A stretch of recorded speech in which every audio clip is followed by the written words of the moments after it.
We might need a picture.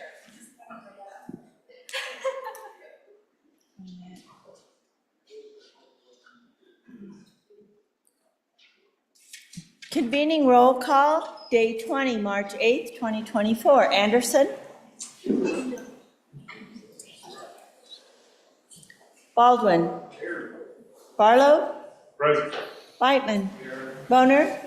Bouchard? Brennan? Case? Present. Cooper? Here. Dockstetter? Here.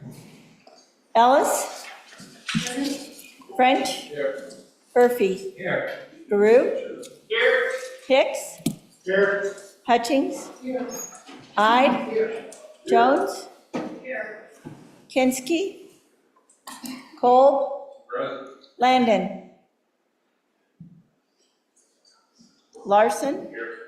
McEwen? Here. Landon? Here. Nethercott? Pappas? Here. Rothfuss? Here. Salazar? Here.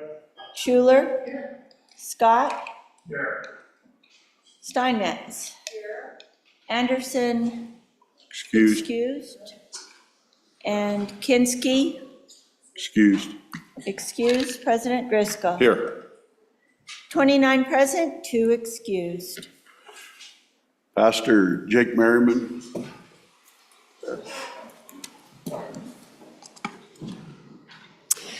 Please join me in prayer. Lord, you are the everlasting God, the creator of the ends of the earth. You do not faint or grow weary. Your understanding is unsearchable. You give power to the faint, and to him who has no might, you increase strength. Even youths shall faint and be weary, and young men shall fall exhausted, but they who wait for the Lord shall renew their strength. They shall mount up with wings like eagles. They shall run and not be weary. They shall walk and not faint. Lord, I pray for renewal of start to the day and for whatever lies ahead. Give them the needed resources to be able to walk in the work that you have given them and not faint. Beyond that, I ask that you would lead them to rest and rejuvenation as this session comes to a close. Protect them on the roads as they travel home and bless their sleep. And be gracious to them as they re-engage in the business of life.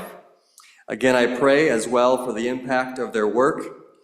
May your goodness be mediated to the people of Wyoming through the labor of these public servants whom you have called, and may it be to your glory, for from you and through you and to you are all things. In Jesus' name I pray, amen. Amen. Senator Jones, lead us in the pledge. I pledge allegiance to the flag of the United States of America and to the republic for which it stands, one nation, under God, indivisible, with liberty and justice for all.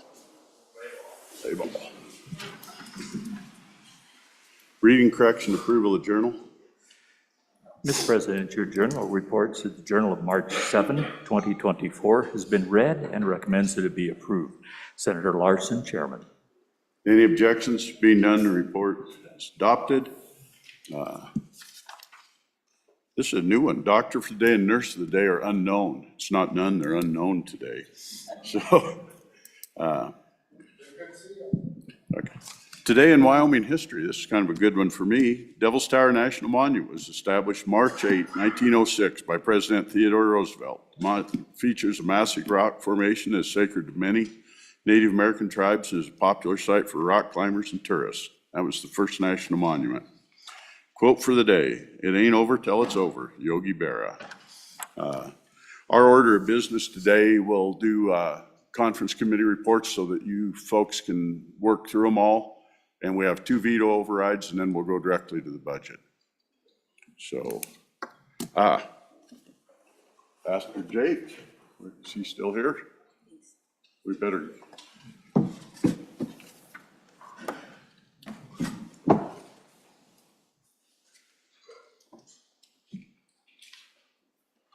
Got a certificate for you. Those. And then we always let you have a few words if you want outside of prayer, if you'd like to have. Very good. Thank you very much. Well, thank you all. It was an honor to be here, to be asked to return, to pray for the Senate.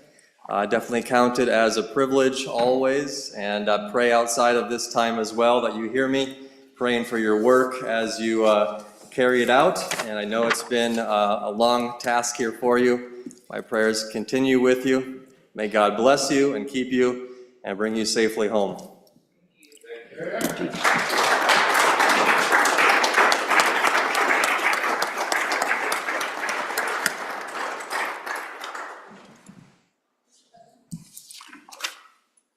Senator Ellis. Thank you, Mr. President. May I have privilege of the floor? You may. Thank you, Mr. President. I brought in some show and tell this morning and wanted to share it with the Senate. But as many of you know, I took up quilting a number of years ago after my mom died. When we were going through all of her sewing things, she used to make quilts and she had a number of unfinished projects. And so I told my siblings that I would take it upon myself to finish all of her quilts. And I did, and when I finished, I thought, well, that was fun, maybe I should keep doing this. And so it's been this really lovely journey for me on a personal level.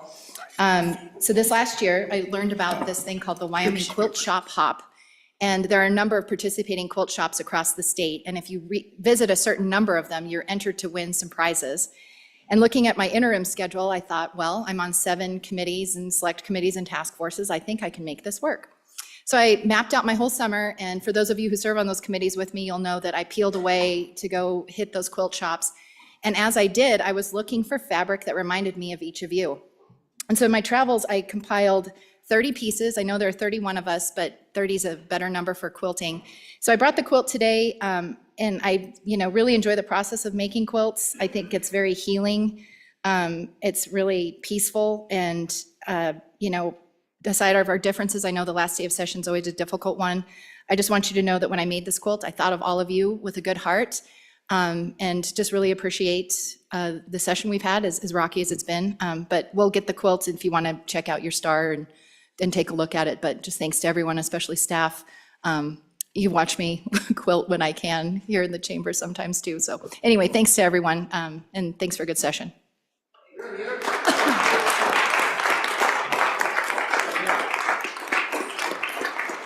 And we might get a picture.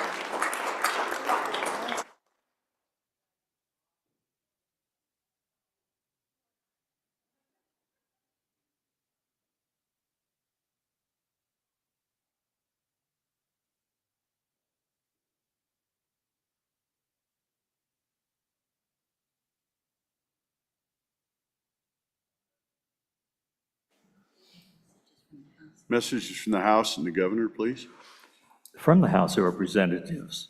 Mr. President, the following messages are all dated March 7, 2024. Message number 280, concurrence is requested. Mr. President, Senate File 41, Banking Division, Classification and Salary Exemptions, passed the House on third reading in an amended form. Ayes 33, noes 29. Message number 281, Joint Conference Committee Report, adopted. Mr. President, the House adopted Joint Conference Committee number 1 report on Senate File 44, Limited Mining Operations Amendments. Ayes 47, noes 14, excused 1. Message number 275, third reading failed. Mr. President, Senate File 107, e-cigarette and vapor material directory failed to pass the House on third reading. Ayes 6, noes 56. Message number 282, concurrence failed. Mr. President, the House failed to concur on Senate amendments to House Bill number 45, property tax exemption, residential structures and land. Ayes 25, noes 36, excused 1. Message number 283, conferees appointed for Joint Conference Committee number 1 on House Bill amendments to House Bill 45. House conferees are Representative Crago, Chairman, Representative Northrup, and Representative Zwanitzer. Message number 286, concurrence failed. Mr. President, the House failed to concur on Senate amendments to House Bill number 4, Property Tax Refund Program.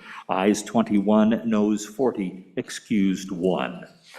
Message number 287, conferees appointed for Joint Conference Committee number 1 on the Senate to amendments to House Bill 4, House conferees are Representative Oakley, Chairman, Representative Byron, Representative Storer. Message number 288, concurrence failed. Mr. President, the House failed to concur on Senate amendments to House Bill number 92, Protection of Parental Rights. Ayes 24, noes 37, excused 1. Message number 289, conferees appointed for Joint Conference Committee number 1 on amendments to House Bill 92. House conferees are Representative Stith, Chairman, Representative Closton, and Representative Lawley. Message number 290, concurrence failed. Mr. President, House failed to concur on Senate amendments to House Bill number 166, Education Savings Accounts 1. Ayes 27, noes 34, excused 1. Message number 291, Joint Conference Committee number 1, conferees appointed for amendments on House Bill 166. House conferees are Representative Brown, Chairman, Representative Closton, and Representative Lawley. Message number 284, conferees appointed for Joint Conference Committee number 1 for Senate on amendments to Senate File 67. House conferees are Representative Walters, Chairman, Representative Larson, and Representative Stith. Message number 285, conferees appointed for Joint Conference Committee number 1 on amendments to Senate File 42. House conferees are Representative Burkhart, Chairman, Representative Conrad, and Representative Lawley. Message number 276, concurrence requested. Mr. President, Senate File 118, Bighorn and Domestic Sheep Relocation Federal Action, passed the House on third reading in an amended form. Ayes 52, noes 10. Message number 279, concurrence requested. Mr. President, Senate File 54, Homeowner Tax Exemption, passed on third reading in an amended form. Ayes 61, noes 1. Message number 277, concurrence requested. Mr. President, Senate File 132, American Rescue Plan Act Appropriation Amendments 4, passed on third reading in an amended form. Ayes 60, noes 2. Message number 278, Mr. President, concurrence requested. Senate File 83, Revisers Bill, passed on third reading in an amended form. Ayes 55, noes 7. Signed, Katie Talbot, House Chief Clerk. Thank you, Randy. Message from the governor. From the governor, March 7, 2024, to the Honorable Ogden Driscoll, President of the Senate, regarding line item veto of Senate File 2, Senate File number 28, Legislative Budget. Dispensing with further reading, signed, sincerely, Mark Gordon, Governor. From the Office of the Governor, March 7, 2024, to the Honorable Ogden Driscoll, President of the Senate, regarding veto of Senate File 61, Senate Enrolled Act Number 22, Education Charter Amendments. Dispensing with further reading, sincerely, Mark Gordon, Governor. Thank you, Randy.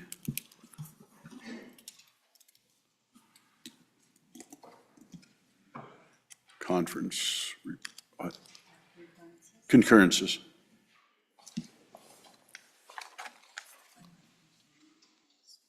Yep, got her. Senator Grew, if you're ready on message 263 on Senate File 90, clerk will have it read in. Message number 263, referencing Senate File 90, State-Managed Local Government Equity Investment Pool. Senator Grew. Thank you, Mr. President. I asked for concurrence on Senate File 90 from message 263, State-Managed Local Government Equity Investment Pool. Good members, we voted on this yesterday and I asked you for concurrence. What we didn't know at that time, as you may recall, this bill required a 2/3 vote through both bodies. And what I didn't know, which was a teaching moment for me, it requires a 2/3 vote on concurrence, which we did not announce yesterday before the vote. And so after conferring with the bosses up at the front of the room, they decided that another vote was necessary. So I still ask you to concur with the vote and or with the folks down the hall. They did make one change. They stripped out some language. And if you don't concur, we'll go down the hall, but I would ask you to concur. Thank you, Mr. President. Thank you, Senator Drew. The motion is the Senate do concur on Senate File 90 and vote aye. This is a 2/3 vote. Chief Clerk will call the roll. Concurrence vote, Senate File 90. Anderson? Aye. Baldwin? Aye. Barlow? Aye. Beitman? No. Boner? Aye. Bouchard? No. Brennan? No. Case? Aye. Cooper? Aye. Dockstetter? Aye. Ellis? Aye. French? Aye. Furphy? Aye. Garou? Aye. Hicks? Aye. Hutchings? No. Ide? No. Jones? Aye. Kinski? No. Cole? Aye. Landon? Aye. Larson? No. McEwen? No. Nethercott? Aye. Pappas? Aye. Rothfuss? Aye. Salazar? Aye. Schuler? Aye. Scott? No. Steinmetz? No. President Driscoll? Aye. Aye. Closing vote. Closing. Vote closed.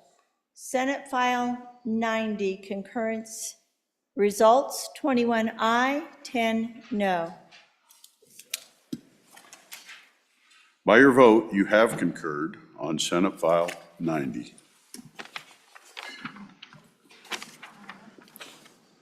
More concurrences.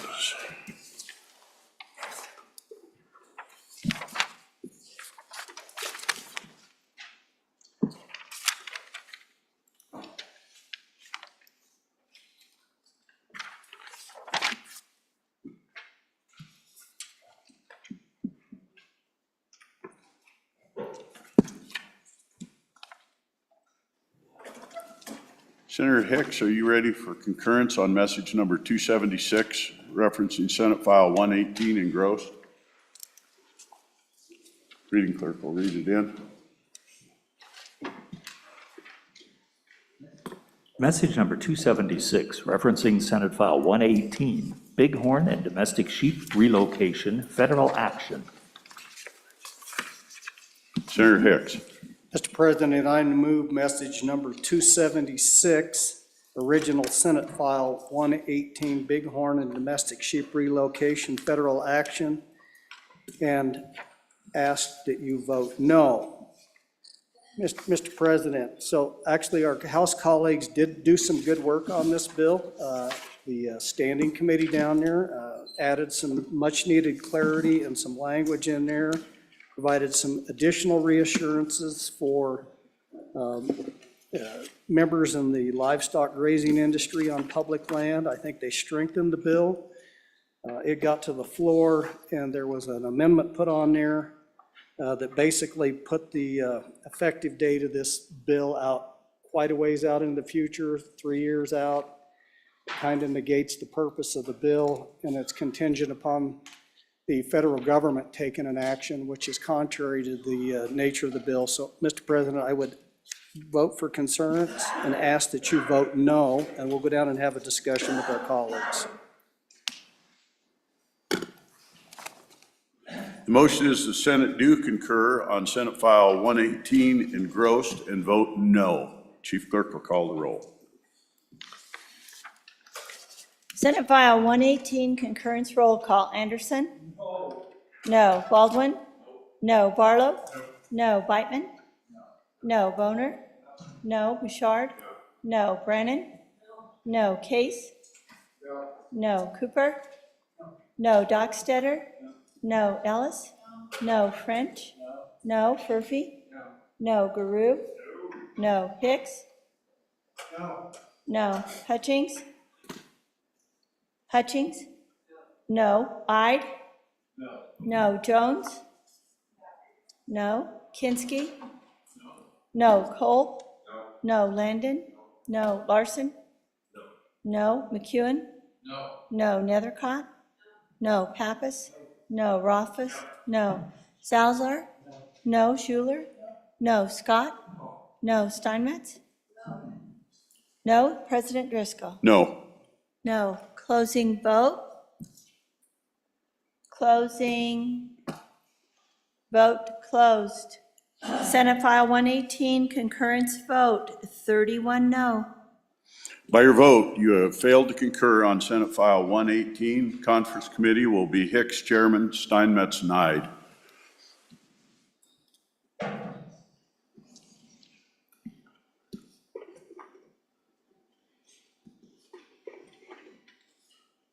that work for you, Mr. Majority Floor Leader?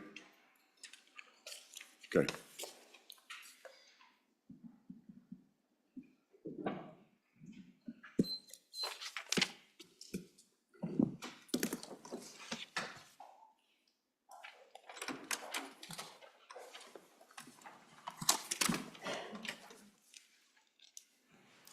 Senator Rothfuss, are you ready on message number 278 concerning Senate File 83 engrossed? Yes, I am, Mr. President. Reading clerk will read it in, please. Message number 278, referencing Senate File 83, Revisers Bill. Senator Rothfuss. Thank you, Mr. President. I move for concurrence on Senate File 83, the Revisers Bill, pursuant to message number 278, and ask the body to vote aye. Mr. President, there were a small number of changes, additions added down to the House. The first of those is actually a deletion of some language that was deemed to be beyond the scope of the Revisers Bill. That's what we see in House Amendment 1. In 2, we have an addition of a reference change to correct for a reference that you see 2/3 of the way down the bill. And then most of the rest of it, what you'll see on pages 2 and 3, are a conformance of two pieces of legislation working through the system at this point in time. House Bill 83 and Senate File 67, where if both of them pass, this is in section 4 on page 3, if both of them pass, then this section is enacted, which provides a conforming change to ensure that both of those laws can stand together. I'd ask the body to vote aye. Good work, House. Motion is Senate do concur on Senate File 83 engrossed and vote aye. Chief Clerk will please call the roll. Concurrence vote, Senate File 83, roll call. Anderson? Aye. Baldwin? Aye. Barlow? Aye. Beitman? Aye. Boner? Aye. Bouchard? Aye. Brennan? Aye. Case? Aye. Cooper? Aye. Dockstetter? Aye. Ellis? Aye. French? Aye. Furphy? Aye. Garou? Aye. Hicks? Aye. Hutchings? No. Ide? Aye. Jones? Aye. Kinski? Aye. Kolb? Aye. Landon? Aye. Larson? Aye. McEwen? Aye. Nethercott? Aye. Pappas? Aye. Rothfuss? Aye. Salzar? Aye. Schuler? Aye. Scott? Aye. Steinmetz? Aye. President Driscoll? Aye. Aye. Closing vote? Closing vote closed. Senate File 83, concurrence vote, 30 aye, 1 no. By your vote, you have concurred on Senate File 83.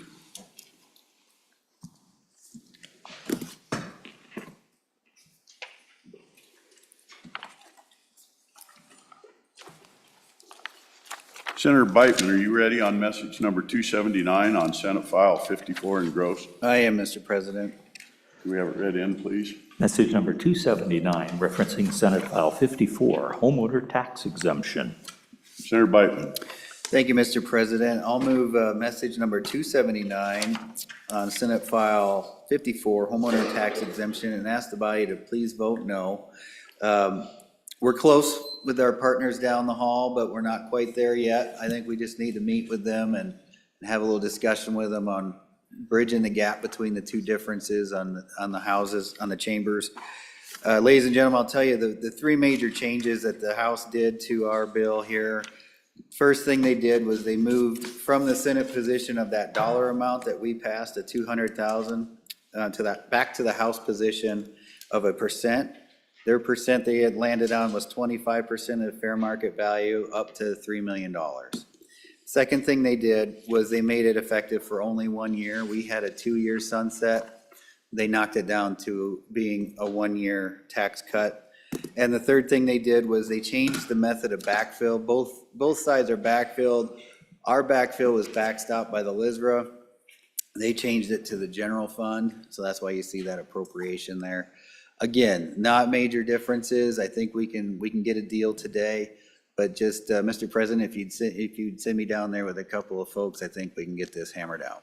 So please vote no. The motion is that the Senate do concur on Senate File 54E and vote no. Chief Clerk will call the roll. Senator Beitman, can you come to the desk? You bet. Concurrence vote, Senate File 54, roll call. Anderson? No. No. Baldwin? No. No. Barlow? No. Beitman? Beitman, no. Boner? No. Bouchard? No. Brennan? No. Case? No. Cooper? No. Dockstetter? No. Ellis? No. French? No. Furphy? No. Guru? No. Hicks? No. Hutchings? No. Ide? No. Jones? No. Kinski? No. Cole? No. Landon? No. Larson? No. McEwen? No. Nethercott? No. Pappas? No. Rothfuss? No. Salazar? No. No. Schuler? No. Scott? No. Steinmetz? No. President Driscoll? No. No. Closing vote. Closing. Vote closed. Senate File 54 concurrence results, 31 no. By your vote, you failed to concur on Senate File 54 engrossed. Committee will be Beitman Chair, Barlow, and Landon.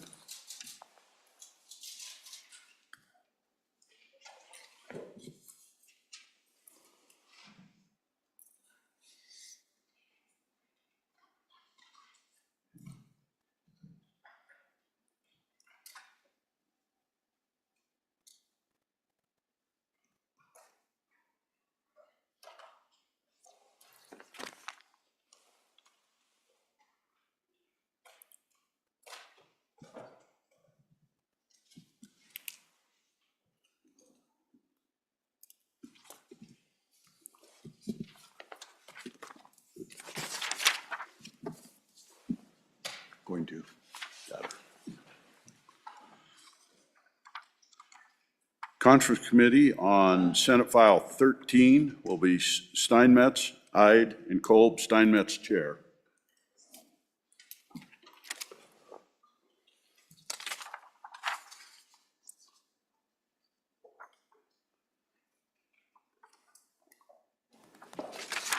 Senator Kinski, if you're ready on Joint Conference Committee Report number 1 on Senate File 67, I'll have it read in.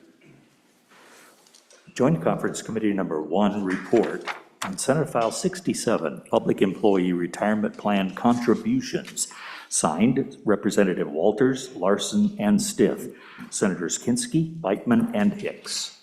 Senator Kinski. Mr. President, I would move Joint Conference Committee Report Number 1 on Senate File 67, reference House Message 211, and urge an aye vote. Folks, you will recall this is the Public Employee Retirement Plan, AKA the big plan, and the House had put in there $3.4 million to cover the employee contributions for 2 years. That was deleted here. The House decided to agree to the Senate position, and with that, they deleted the $3.4 million, and we had an agreement, and I would urge an aye vote. Well done. Motion is the Senate do adopt the Joint Conference Committee Report number 1, referencing Senate File 67, and vote aye. Chief Clerk will call the roll.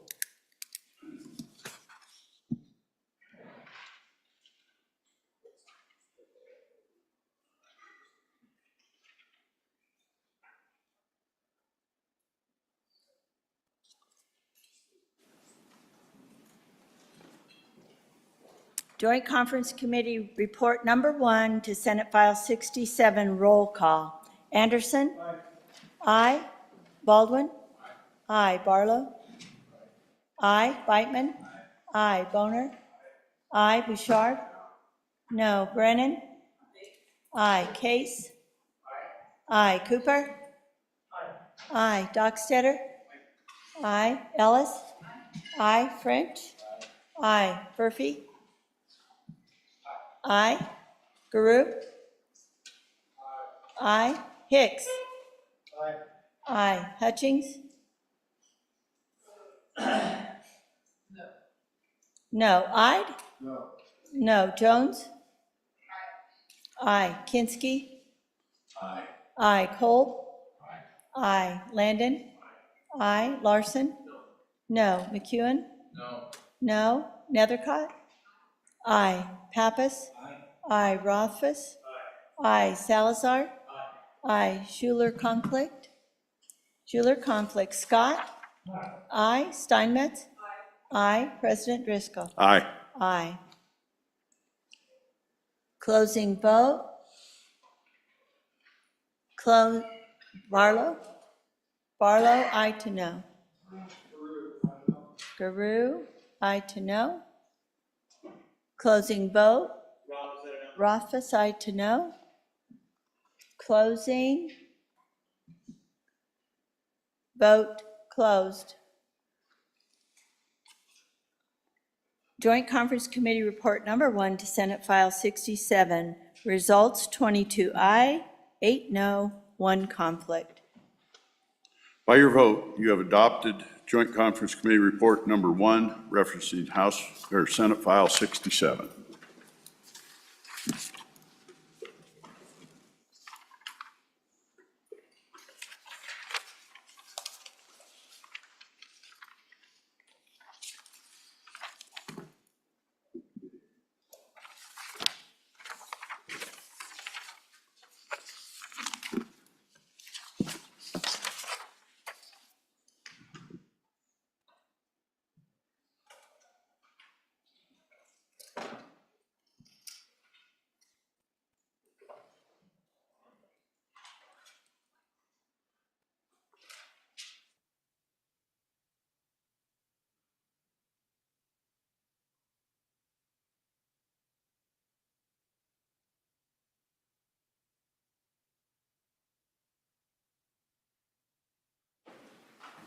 Senator Kolb, are you ready on message number 277, referencing Senate File 132 engrossed?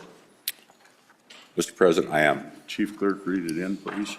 Message number 277, referencing Senate File 132, American Rescue Plan Act Appropriations Amendments 4. Senator Kolb. Mr. President, I move for concurrence on Senate File 132 and ask for you to vote no on concurrence. I think this deserves a further conversation with the folks down the hall and try to work through some of these differences that we have here. Mostly, they moved up a mental health issue and has specificity towards that. And I think I would certainly like the opportunity to have a conversation about that change and see if we can work out the differences, Mr. President. So I ask for your no vote on concurrence. Thank you, Senator Kolb. Motion is the Senate do adopt Joint Conference Committee report. No, I'm wrong script.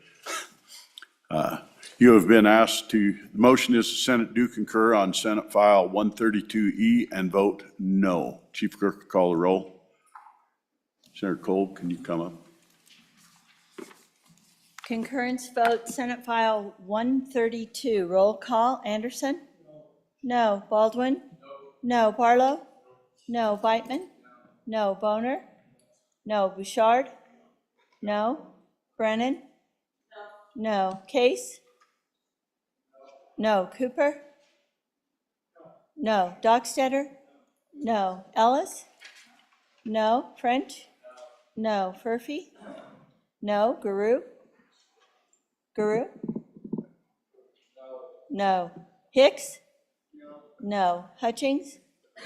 No. Ide? No. Jones? No. Kinski? No. Kolb? No. Landon? No. Larson? No. McEwen?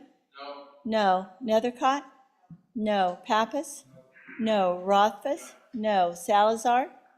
No. Schuler? No. Scott? No. Steinmetz? No. President Driscoll? No. Closing vote? Closing. Vote closed. Concurrence vote on Senate File 132, 31 no. By your vote, you have failed. By your vote, you have failed to concur on Senate File 132 engrossed. Conference Committee, Kolb, Chairman, Senator Kinski, Senator Dockstader.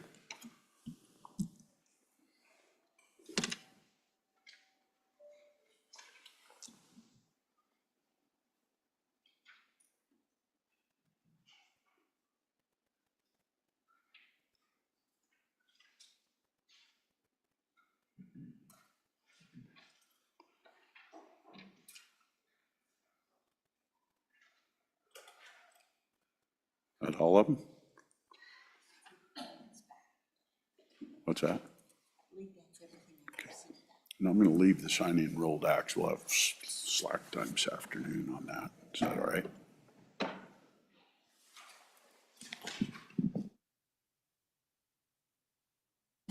Signing and enrolled acts. I listened. This house got up. Senate Enrolled Act number 56. Senate Enrolled Act Number 56, being original Senate File 19, an act relating to developmental preschool funding. I'm about to sign Senate Enrolled Act number 56, originally being Senate File 19. I have so signed. Senate Enrolled Act number 57. Senate Enrolled Act Number 57, being original Senate File 86, an act relating to education. I'm about to sign Senate Enrolled Act number 57, originally being Senate File 86. I have so signed. Senate Enrolled Act number 58. Senate Enrolled Act Number 58, being original Senate File 77, an act relating to Homeland Security. I'm about to sign Senate Enrolled Act number 58, originally being Senate File 77. I have so signed. Senate Enrolled Act number 59. Senate Enrolled Act Number 59, being original Senate File 100, an act relating to the Insurance Code. I am about to sign Senate Enrolled Act number 59, originally being Senate File 100. I have so signed. Senate Enrolled Act number 60. Senate Enrolled Act Number 60, being original Senate File 69, an act relating to welfare. I'm about to sign Senate Enrolled Act number 60, originally being Senate File number 69. I have so signed. Senate Enrolled Act number 61. Senate Enrolled Act Number 61, being original Senate File 89, an act relating to taxation and revenue. I am about to sign Senate Enrolled Act number 61, originally being Senate File 89. I have so signed.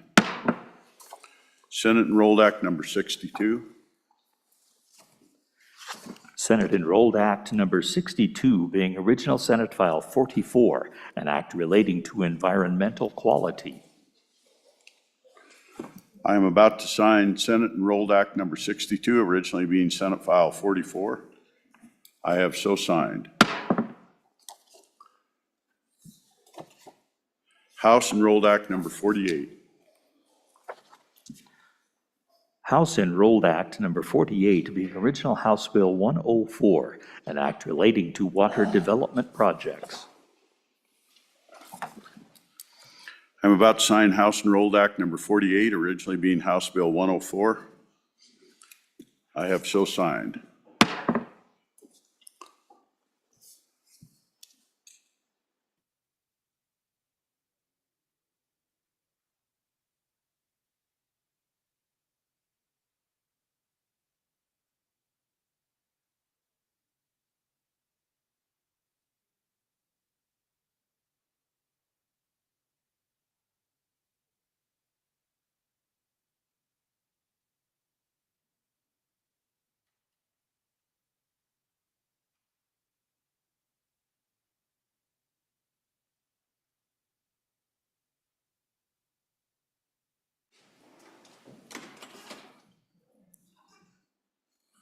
Mr. Vice President, can you come to the desk? This will be a veto override, and it's actually my bill.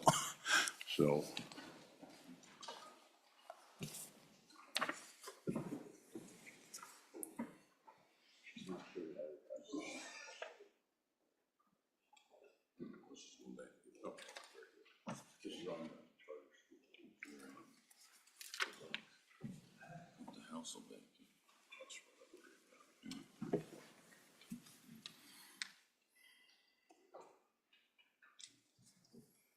leave that with you. I'll have to figure it out. So, No, I've got, well, you've got one. do I need to, I don't need to read it.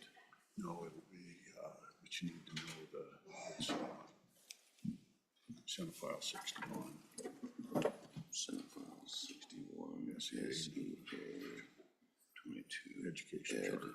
Charter amendments, okay?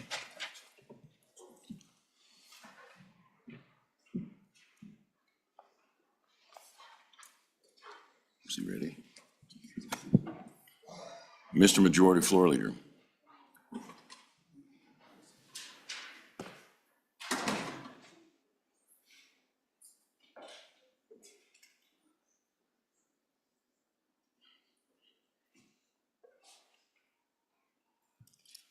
Mr. Vice President, could we stand at ease to the sound of the gavel? We're waiting for some We will stand information. at ease to the sound of the gavel.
Senate will come to order.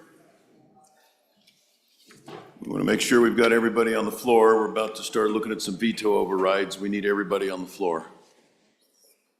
Right.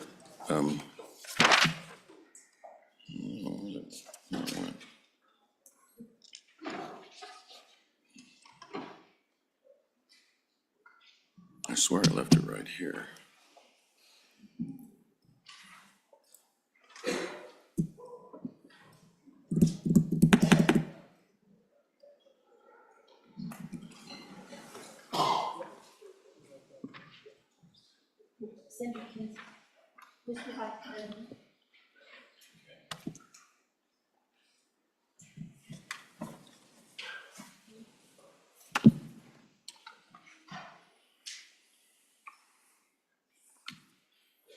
Okay, we're short. Senator Rothfuss, Senator Salazar.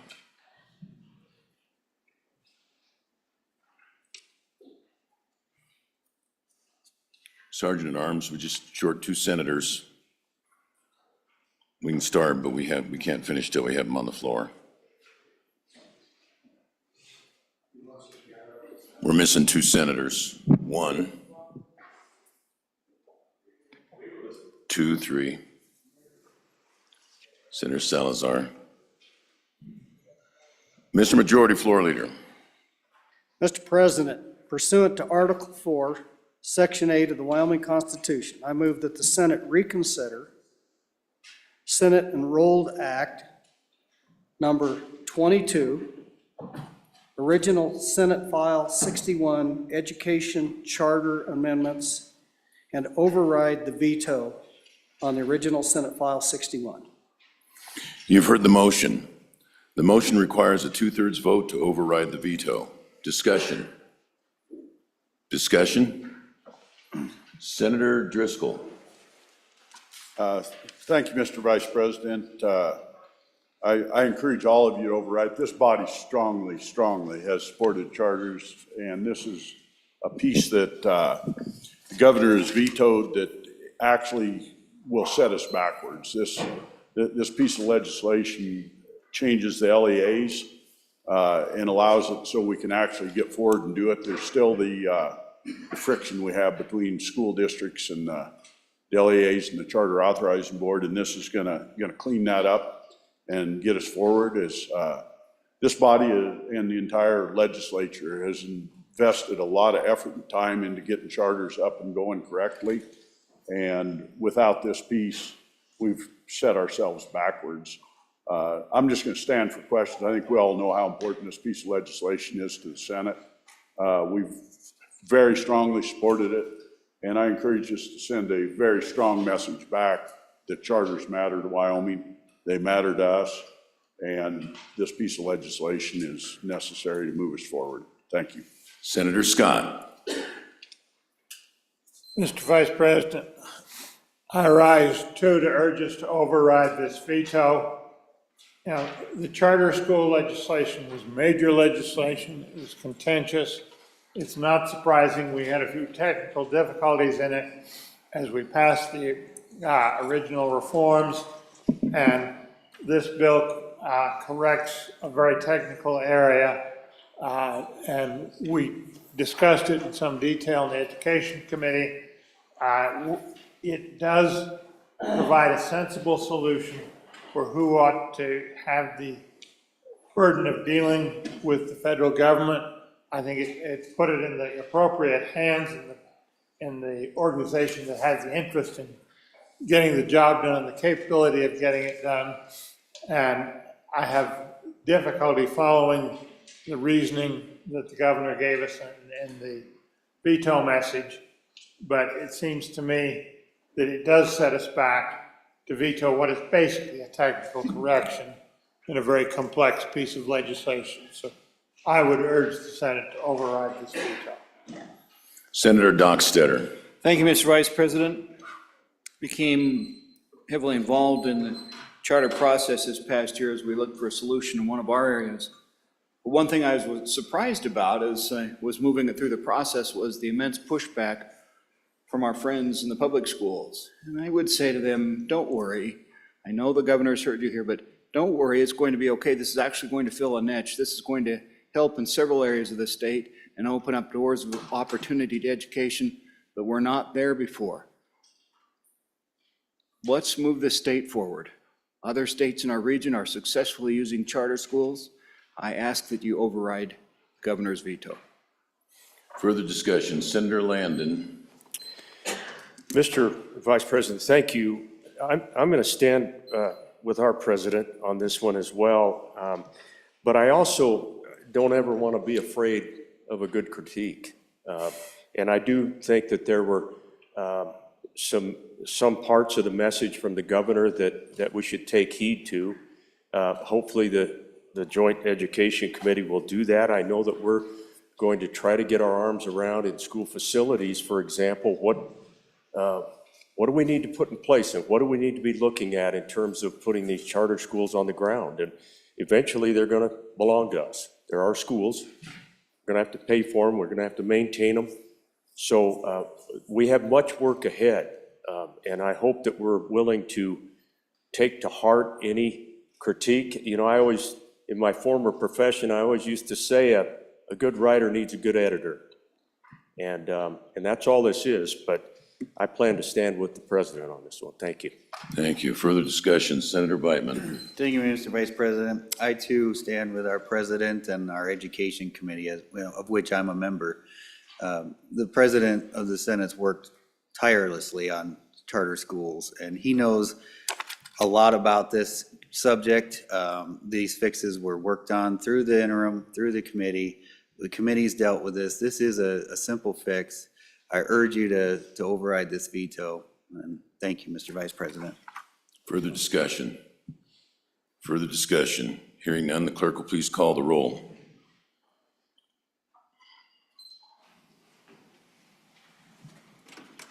Veto override.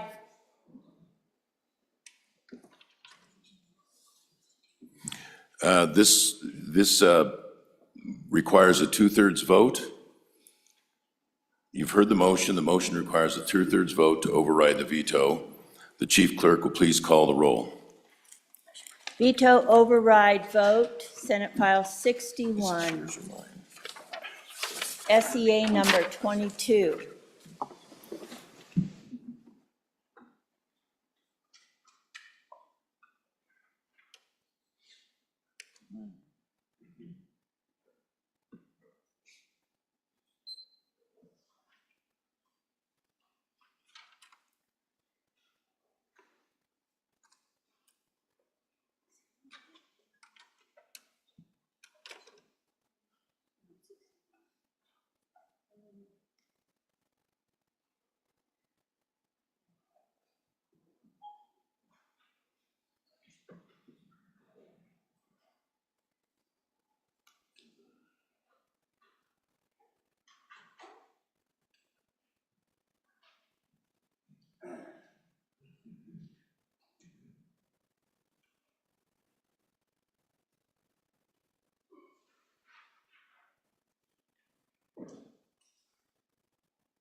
Stand at ease, sound of the gavel, please.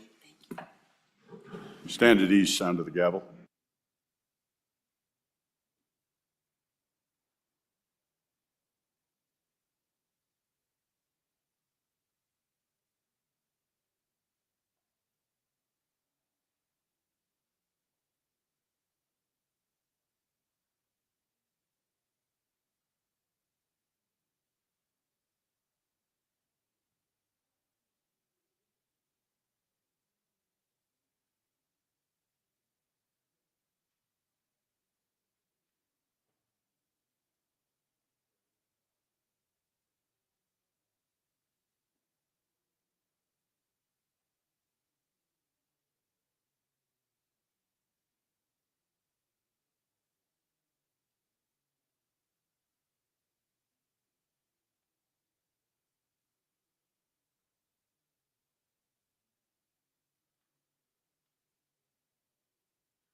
We'll go back. We're on veto override on the charter school bill.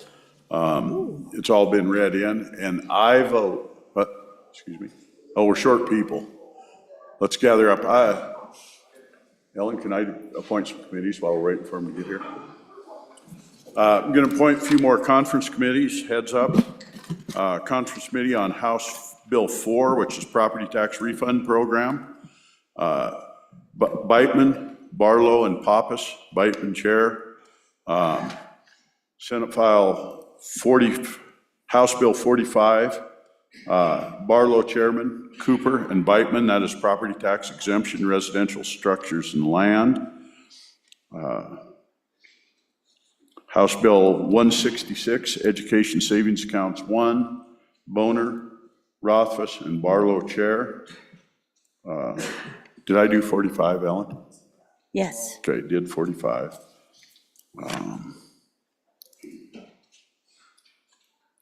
House Bill 92, Protection of Parental Rights, Rothfuss, Landon chairman, Boner. Does that clear all of them up, Ellen? I think so.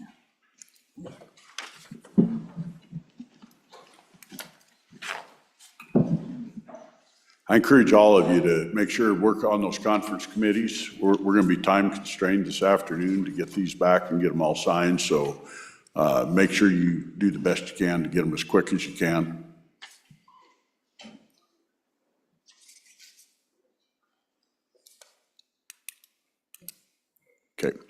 Okay, we are back on veto overrides. We're on SEA 22 on the charter school bill.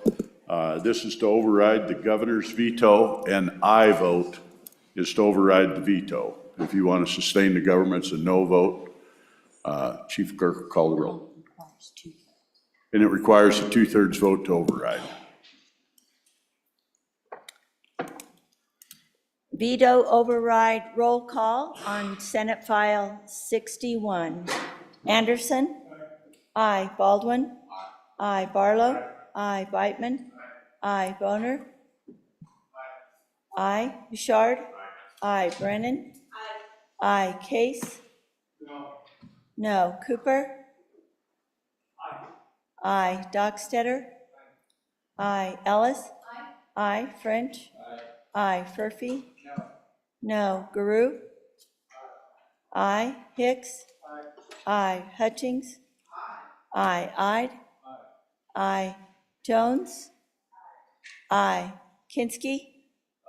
Aye. Cole? Aye. Landon? Aye. Larson? Aye. McEwen? Aye. Nethercott? Aye. Pappas? Aye. Rothfuss? No. Salazar? Aye. Schuler? Aye. Scott? Aye. Steinmetz? Aye. President Driscoll? Aye. Aye. Closing vote. Closing vote closed. On the veto override, original Senate File 61, SEA 22. Results, ayes 28, noes 3. By your vote, the motion to override the veto of Senate File 61, SEA 22 has passed. Mr. Majority Floor Leader. Mr. President, pursuant to Article 4, Section 8 of the Wyoming Constitution, I move that the Senate reconsider Senate Enrolled Act Number 2, excuse me, Mr. President, Senate Enrolled Act Number 28, original Senate File Number 2, legislative budget, and override the veto in Senate File Number 2.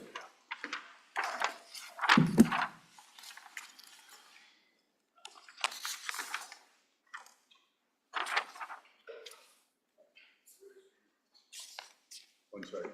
Senator Barlow. Mr. President, did I understand the motion was to reconsider? I think it should be just a veto override it. Just to clarify from the good majority floor leader. We'll restate the motion. We'll restate the motion just in case. Majority Floor Leader Hicks. So, Mr. President, the motion is, Mr. President, pursuant to Article 4, Section 8 of the Wyoming Constitution, I move that the Senate reconsider Senate Enrolled Act number 28, original Senate file number 2, legislative budget, and override the veto found in Senate file number 2.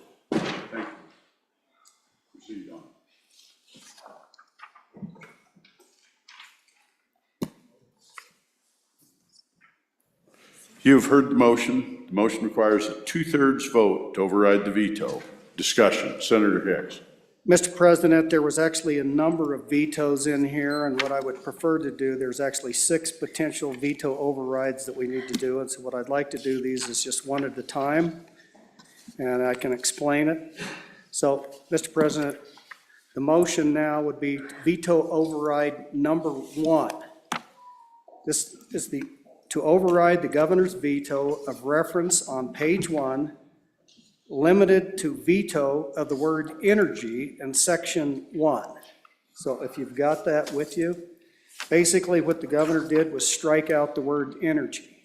It makes no sense, Mr. President. We are a member of Energy Council. We're not a member of the council. So I would ask for your favorable consideration to override this veto to restore it to what the actual practice and membership is of the Energy Council. Call for the question.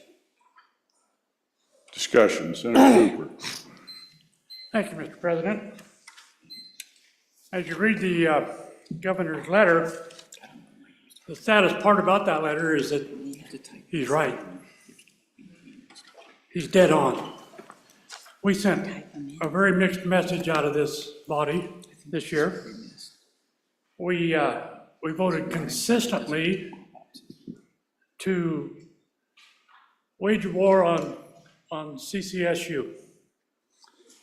As a member of this Energy Council, one of the things we learned over the last year is that the rest of the nation, every other member of this Energy Council, is worried to death about their baseload generation. They're afraid they're gonna lose their coal-fired plant. And they're looking to Wyoming for leadership. They're looking for Wyoming to continue to lead in the CCSU so we can sequester CO2. They're looking for us to bring forward technology so they can keep their coal-fired plants online. Every vote that we've made against CO2 is a vote against coal. It's a vote against coal in Campbell County, it's a vote against coal in Sheridan County, it's a vote against coal in Lincoln County, and every one of those votes has been detrimental to the state of Wyoming and the tens of thousands of jobs that depend on our coal all across the state. Not just coal, oil and gas. We refuse to even consider the Enhanced Oil Recovery Initiative. What it did was incentivize small operators, not the CO2 generators, but small operators to put CO2 in the ground for additional oil recovery. We were talking about billions of dollars to the state, and we refused to support it because it said CO2 on it. Any of you who voted against those CO2 projects, and you know who you are, I'm gonna ask you to vote no on this, because a yes vote on your part would be nothing but hypocrisy. Thank you.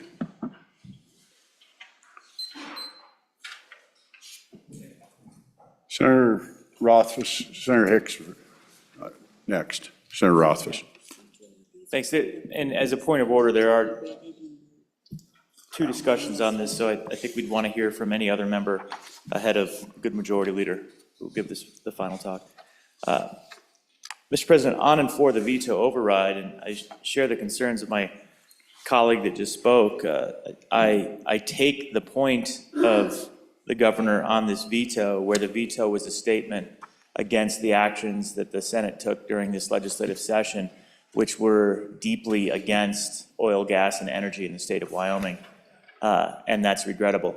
I agree, candidly. I agree that when we take over $100 million through our actions in the budget out of our energy investments, when we work to defeat or don't introduce legislation that is a set of efforts that it was worked during the interim to advance our energy interests in the state and try to defeat that legislation or don't even allow it to be discussed. This session has seemed very contrary to me, Mr. President, in terms of whether we do or do not support our energy industry in the state of Wyoming. And I haven't seen a session like that. So I will be a strong aye vote on this veto override in support of our energy sector and an acknowledgement that we did not do all we could to support our energy industry in the Senate during this session. Senator Hicks. Mr. President, I would concur with most of what my colleagues said. This has nothing to do about the policy issues and debates we had earlier. This is about paying dues to Energy Council. So if we're going to pay dues to Energy Council, that's what this effectively does. If you don't override the governor, then we're not going to pay our dues to Energy Council. That's what it does. So if you really want to support the energy and Energy Council and our ability to coordinate work with those other states, you will override the governor's veto and vote aye on veto override on vote number 1. Majority Floor Leader Hicks, before we get there, these are actually amendments technically, and you should have them laying on your desk. It will be Senate file override number 1 on 2, so we need to have the read in, and then we'll continue on the debate. All right, Mr. Chairman, I would move veto override number 1. I'm gonna have to have Randy read it in. We're getting this, my bad. Senate File 2, veto override number 1 to engrossed copy, page 1, section 1, override. Senator Hicks. Mr. President, I would move veto override number 1 to the original Senate file 61 and ask you to vote aye. Oh, that was One more time. I'll try it again. Mr. President, to override the governor's veto on reference page, let's see, I move motion number 1, veto override number 1, to override the governor's veto on references on page 1, limited to the veto of energy in section 1. On Senate File 2. On Senate File 2. Okay, we're back to the floor. Senator Cooper. Thank you, Mr. President. I just want my position to be very clear. We definitely need to override this veto because we do need to be part of the Energy Council, 100%. I'm just asking those of you from Gillette or Sheridan, if you can afford your businesses to be shut down by the votes we've taken, please override this veto. Thank you, Senator Cooper. 2 times on these amendments, folks. So Senator Anderson. Mr. President, on and for this veto override, as I look at that, it looks to me like he's just taken the energy out, not the dollars. But I think the message is, are we supporting energy or aren't we? And I think there has been mixed messages out of this body, and I want to send a clear message that we are supporting energy. Thank you. Further discussion. Senator Beitman. Thank you, Mr. President. I guess I was called out to the mat, so here I am. I'm stepping in the ring. I support energy because I work in energy. Plain and simple. This looks like, I don't know, I better watch myself on this, but this veto doesn't make any sense whatsoever. Crossing out energy and Energy Council, come on. We're all better than this. I can support energy and not support Agenda 2030 and carbon capture and all this stuff that goes along with it. That's what the debates, we are allowed to have debates over policy and not take everything so dang personal around here. And that includes the guy downstairs. So you vote yes on this. Further discussion. Seeing none. We are voting on veto override on motion 1, which is amendment VT 001 to Senate File 2. Requires a 2/3 vote to override the veto. Chief Clerk will call the roll.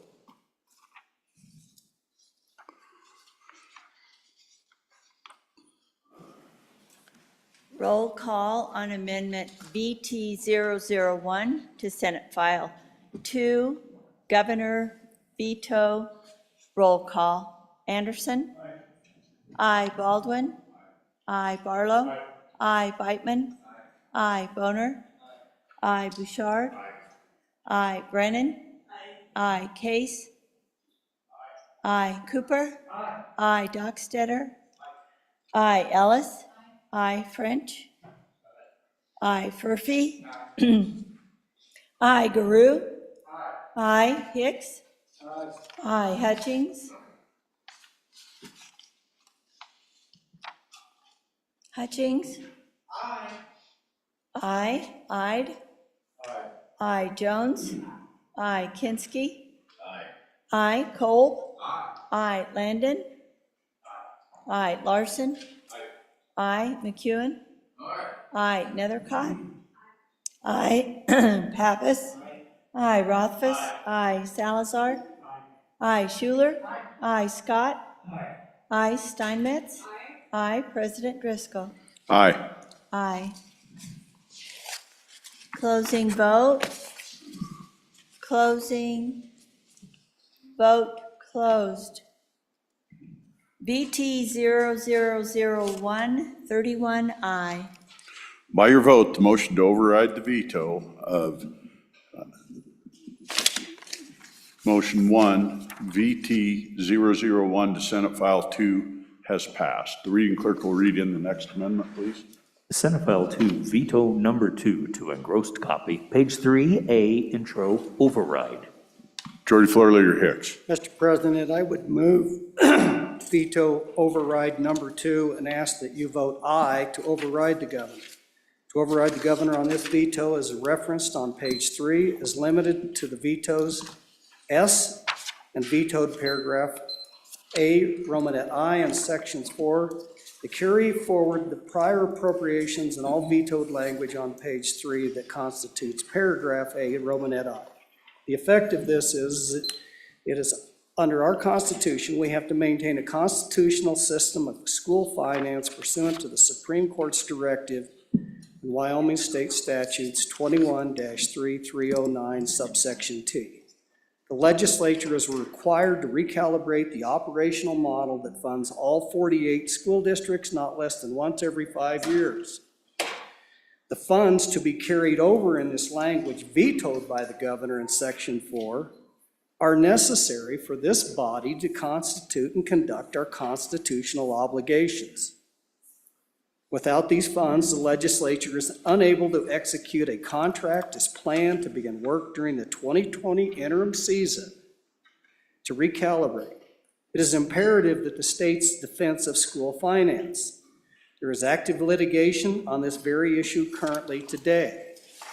If we do not override the governor, we do not have money to perform our constitutional duty to recalibrate. Would ask an aye vote to override the governor. Discussion. You have heard the motion.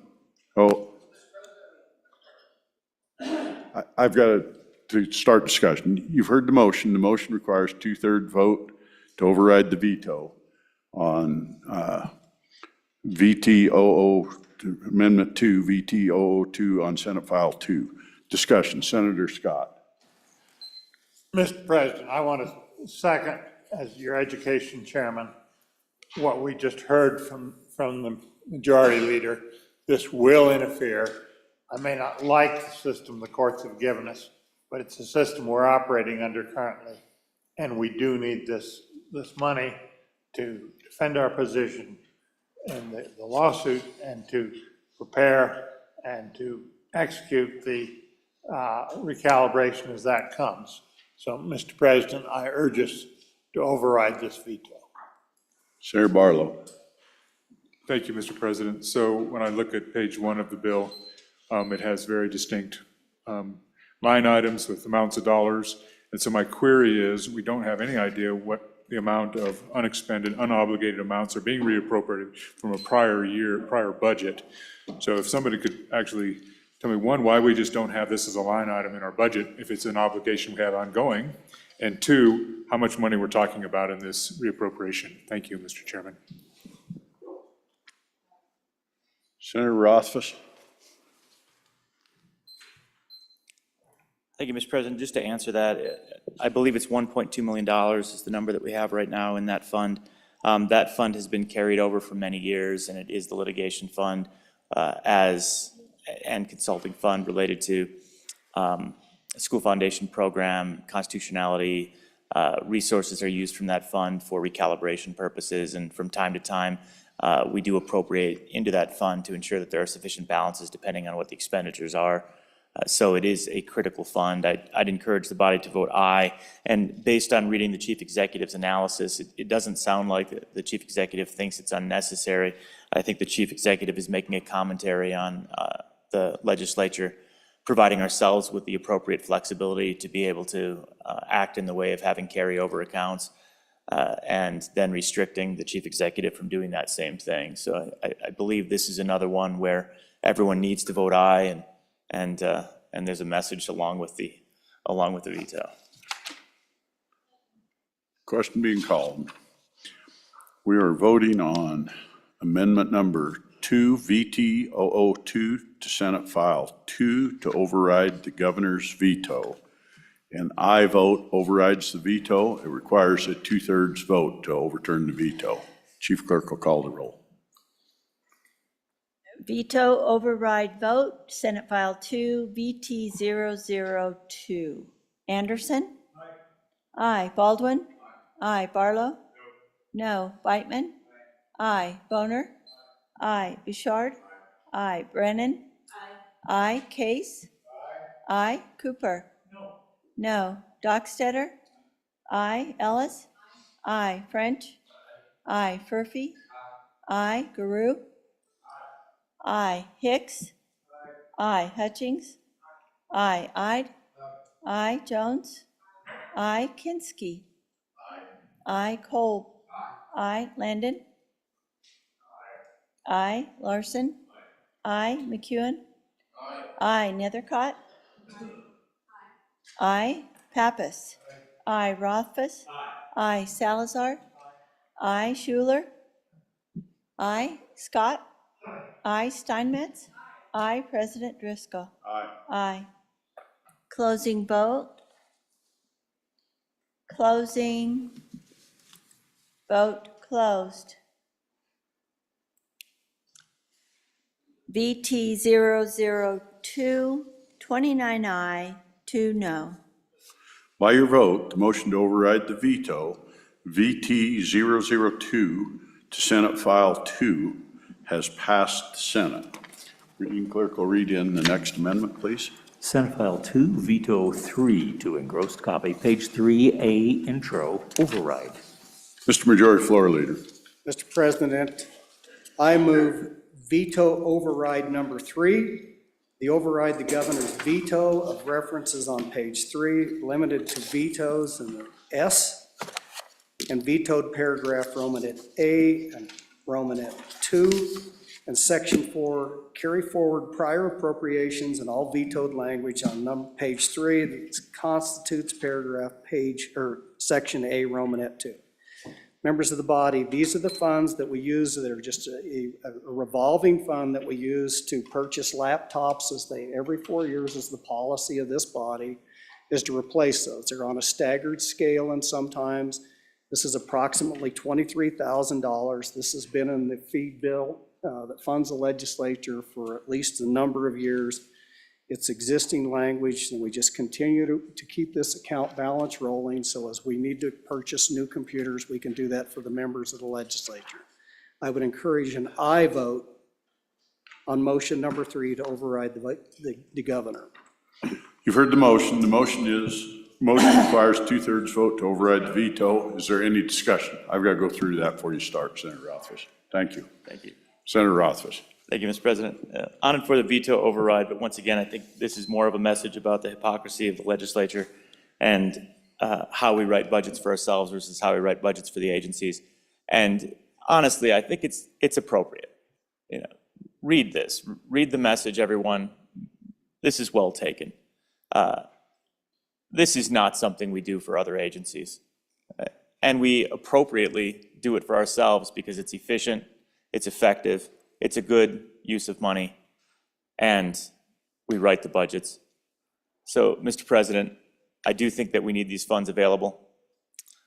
It's appropriate for us to override this veto, but maybe we need to be a little bit thoughtful about the message in the future and recognize that just because we can pull funds back at the end of every biennium doesn't necessarily mean we should pull funds back at the end of every biennium. If it works for us, maybe it works for some other agencies. On and for. Thank you, Senator Rothfuss. Senator Hicks for your second time. Yeah, Mr. Chairman, just for a little bit of clarification, we do this with some agencies and we look at their budget every year. I'm aware of the fact that here a couple of years ago, we allowed the Department of Health to keep their revisions of $57 million and then use those for purposes. We also provide the governor flex authority to move money from one agency and one agency around. So it is what it is. I would disagree with the minority floor leader that we don't allow that in some cases, but it's imperative here that we maintain the ability for this $23,000 to perform the basic functions of the legislature. Vote aye. You've been asked to vote aye. Sponsors risen 2 times, sorry. We're voting on VT 003 to Senate File 2 to override number 3, veto of the governors. An aye vote overrides the veto. It takes a 2/3 vote to override the veto. Chief Clerk will call the roll. Veto override vote. Senate File 2, VT 003. Anderson? Aye. Baldwin? Aye. Barlow? Aye. Beitman? Aye. Boner? Aye. Bouchard? Aye. Brennan? Aye. Case? Aye. Cooper? No. Dockstetter? Aye. Ellis? Aye. French? Aye. Furphy? Aye. Garou? Aye. Hicks? Aye. Aye. Hutchings? Aye. Ide? Aye. Jones? Aye. Kinski? Aye. Kolb? Aye. Landon? Aye. Larson? Aye. McEwen? Aye. Nethercott? Aye. Pappas? Aye. Rothfuss? Aye. Salazar? Aye. Schuler? Aye. Scott? Aye. Steinmetz? Aye. President Driscoll? Aye. Aye. Closing vote. Closing. Vote closed. Veto override amendment number 3, 30 aye, 1 no.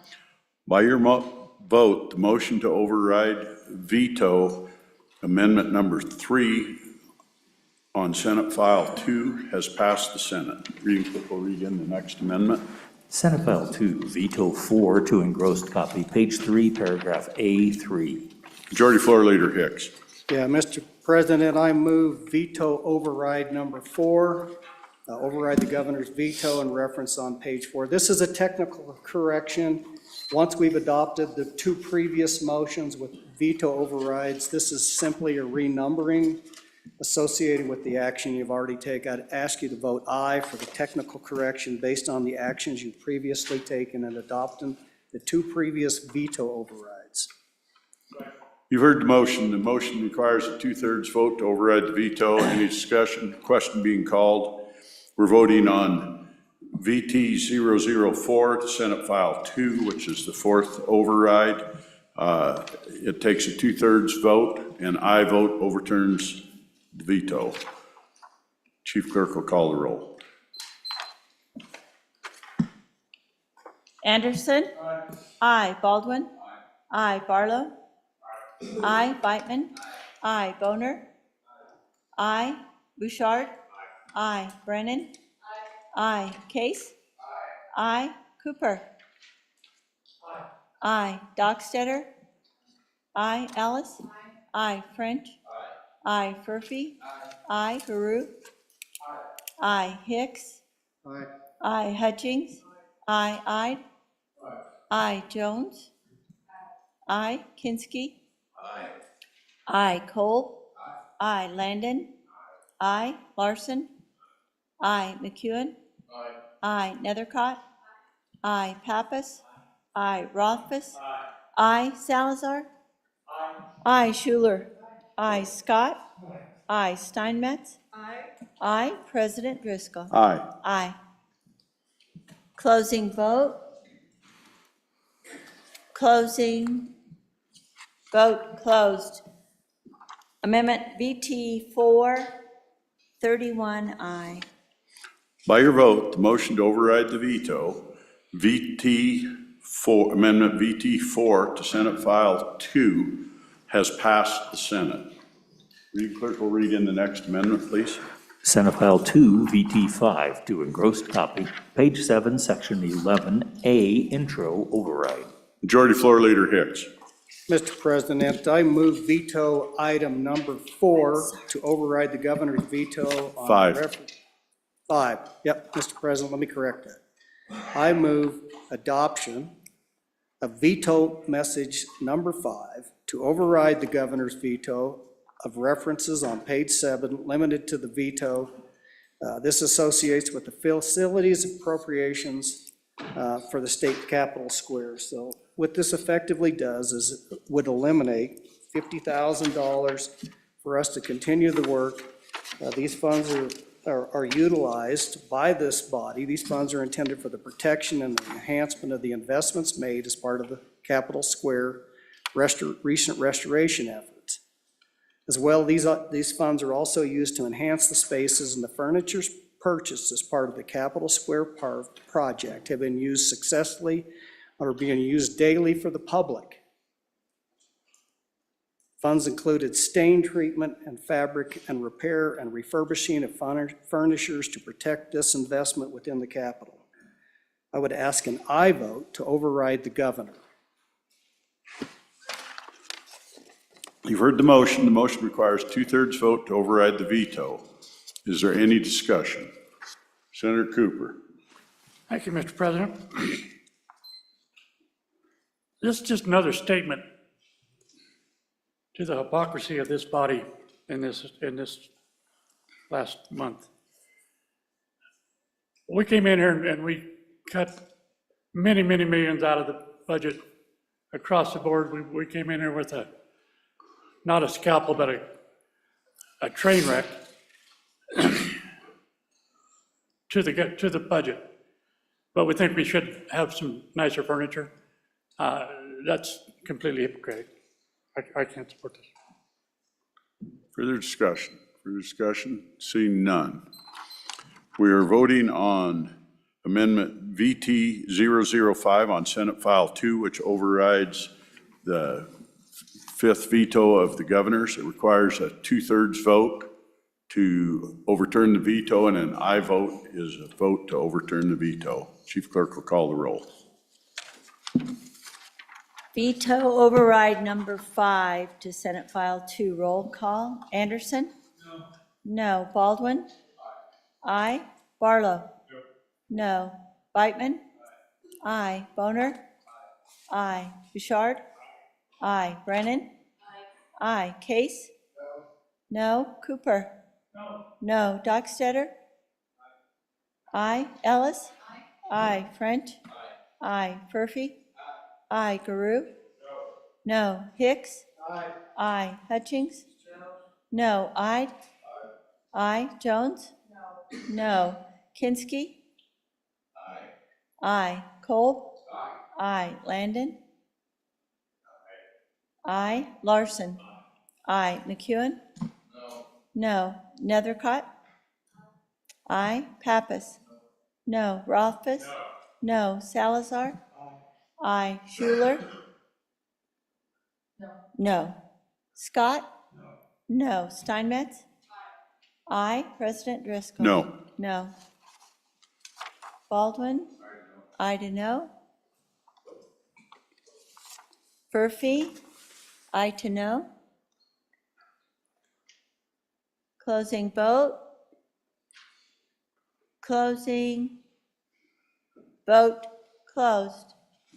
Amendment number 5, 16 aye, 15 no. By your vote, amendment number 5, VT 005 to Senate File 2 has failed.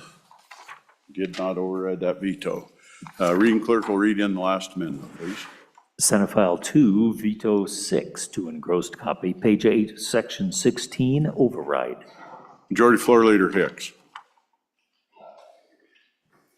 Mr. President, I move veto override number 6 to override the governor's veto message referenced on page 8 and 9, limited to veto section 16. This is the provision that this body passed regarding the formation of task force by management councils. It's apparently now that the chief executive feels compelled to tell us what we can do as far as forming our own rules and regulations to govern ourselves within management council. Mr. President, this is probably a significant overreach of executive powers into the legislative body's ability to manage our own rules and regulations. I would encourage you a yes vote to override veto item number 6. You've heard the motion. The motion requires a 2/3 vote to override the veto. Any further discussion? Any further discussion? Senator Rothfuss.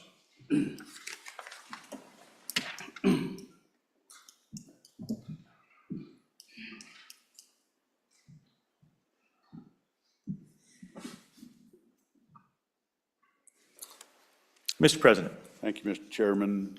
I actually am going to stand and ask for it to be sustained. It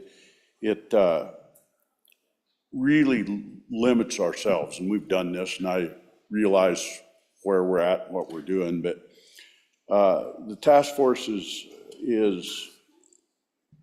removes the ability upon finding of an emergency upon 2/3 members of the management council. And I think this body's made significant moves to move away from the management council and going to a group vote of the body. And this body's only in for, a month or two a year. And it severely limits the ability to be flexible by the management council. 2/3 vote's a substantial vote. I will stand and say that I think that this actually makes sense on this veto. Thank you. Thank you. Further discussion on the veto override? Senator Cooper. Thank you, Mr. Chairman. I think we made a pretty good statement a few days ago. We really don't care what the rules say. We just change them to fit our needs. So I think maybe this veto is correct. We shouldn't have to be able to make our own rules. We should do what the hell we want anyway. Further discussion. Senator Barlow. Thank you, Mr. President. So I would submit to the body that this was in the conference committee that I served on with the majority floor leader. This was a discussion we had, and you will note that we kept two created task force within this bill. And part of that discussion was, well, what are we going to do with the rest of it? The difference is only one vote. There are 10 members on management council. A majority is 6, 2/3 is 7. We're talking about one vote, and if it's an exigent circumstances, emergency, certainly it'll be a 10-0 vote. So I don't know that this is as significant as it is, and I would further concur with the majority floor leader's assertion that, to me, this is an Article 2 of the Wyoming Constitution. This is a separation of powers issue. Whether we do it in policy or we do it in a bill, certainly our prerogative to form task force in whatever means we say, and if we want to say for the remainder of the 67th legislature, it's 2/3 of the management council, so be it, Mr. President. Thank you. Further discussion, Senator Ellis. Thank you, Mr. President. On and for the veto override. The previous speaker's correct.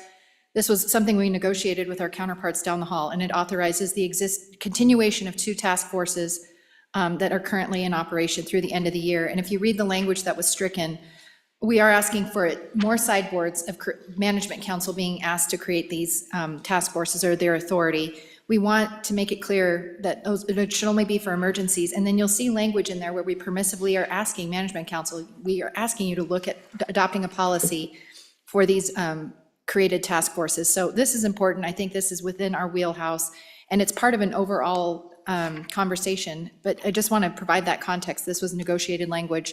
I think it's important to stay in there and ask for you to vote aye. Further discussion? Sensing none, we're about to vote on VT 006 to Senate File 2 to override the governor's veto. This requires a 2/3 vote, and an aye vote overturns the veto. Veto override amendment number 6 to Senate File 2. Anderson? Aye. Baldwin? Aye. Barlow? Aye. Beitman? Aye. Boner? Aye. Bouchard? Aye. Brennan? Aye. Case? Aye. Cooper? No. Dockstetter? Aye. Ellis? Aye. French? Aye. Furphy? Aye. Guru? No. Hicks? Aye. Hutchings? Aye. Ide? Aye. Jones? Aye. Kinski? Aye. Kolb? Aye. Landon? Aye. Larson? Aye. McEwen? Aye. Nethercott? Aye. Pappas? Aye. Rothfuss? No. Salazar? Aye. Schuler? No. Scott? Aye. Steinmetz? Aye. President Driscoll? Aye. Aye. Closing vote. Closing. Vote closed. Amendment number 6, 27 aye, 4 no. Amendment number 6, VT 006 to Senate File 2. By your vote, you have overridden the veto on VT 006. That's last one. Quick explanation on my change of the vote, folks. Actually listened to the arguments on the floor, and I think it's compelling that we follow through our constitutional end of it, and I think it is an overreach. So you see that once in a while. It's kind of nice to listen to the argument and get your vote changed, even after you've got up and talked on it. Next thing we're going to do is go into the budget. I think we'll take a 10-minute break or so to let everybody get ready to go, and we'll do the budget presentations. It is now 10:19. Let's go to about 10:25 or so, and we'll come back. Stand at each sound of the gavel.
Senate will come to order.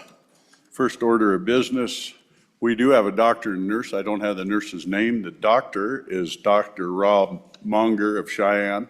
He's the clinical dean of the WWAMI Medical School program, and can't tell you how proud we are of your program and you.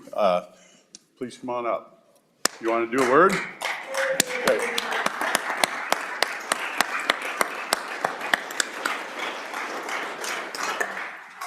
WWAMI's delivered us a lot of good doctors in Wyoming. We very much appreciate it.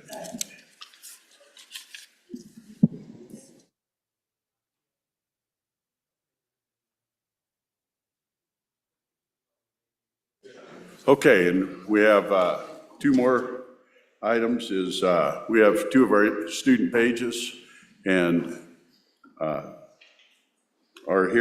Sylvia McClure is the only one that's here. Sylvia, oh hey, now this is as good as it gets.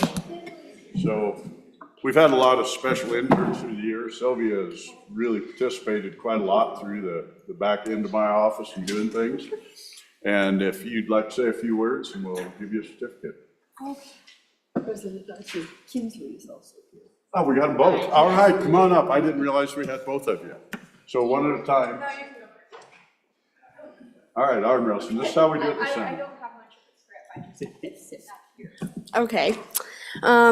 Hi, my name is Kinsley Merritt. I come from the lovely town of Cody, and I am a senior at Cody High School.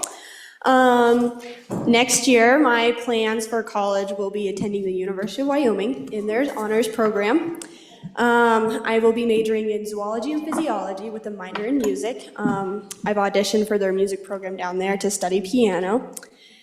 And then I hopefully go to pharmacy or anesthesiology school. I would like to go into the medical field and maybe study abroad and bring all that knowledge back here to Wyoming to practice in Wyoming. I'd like to thank my parents and my family for supporting me through my journey here at the legislature, and then also my school. They are very big on internships, so I was very happy to hear that they would allow me to come down for the entirety of the session.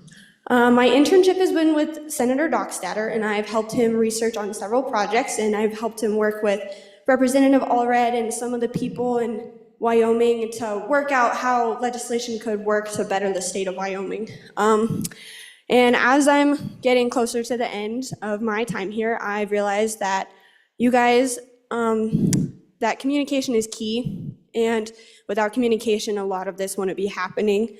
You not only have to communicate with each other as senators, but you also have to communicate with each other as senators and House members. You have to communicate with senators and the constituents and the people who you represent. And you've shown me that you do represent well the people. You stay true to your promises to represent the people who have elected you in this position. And I just want to thank you for coming and being in the legislature to make what I like to call home a paradise in the countryside. So.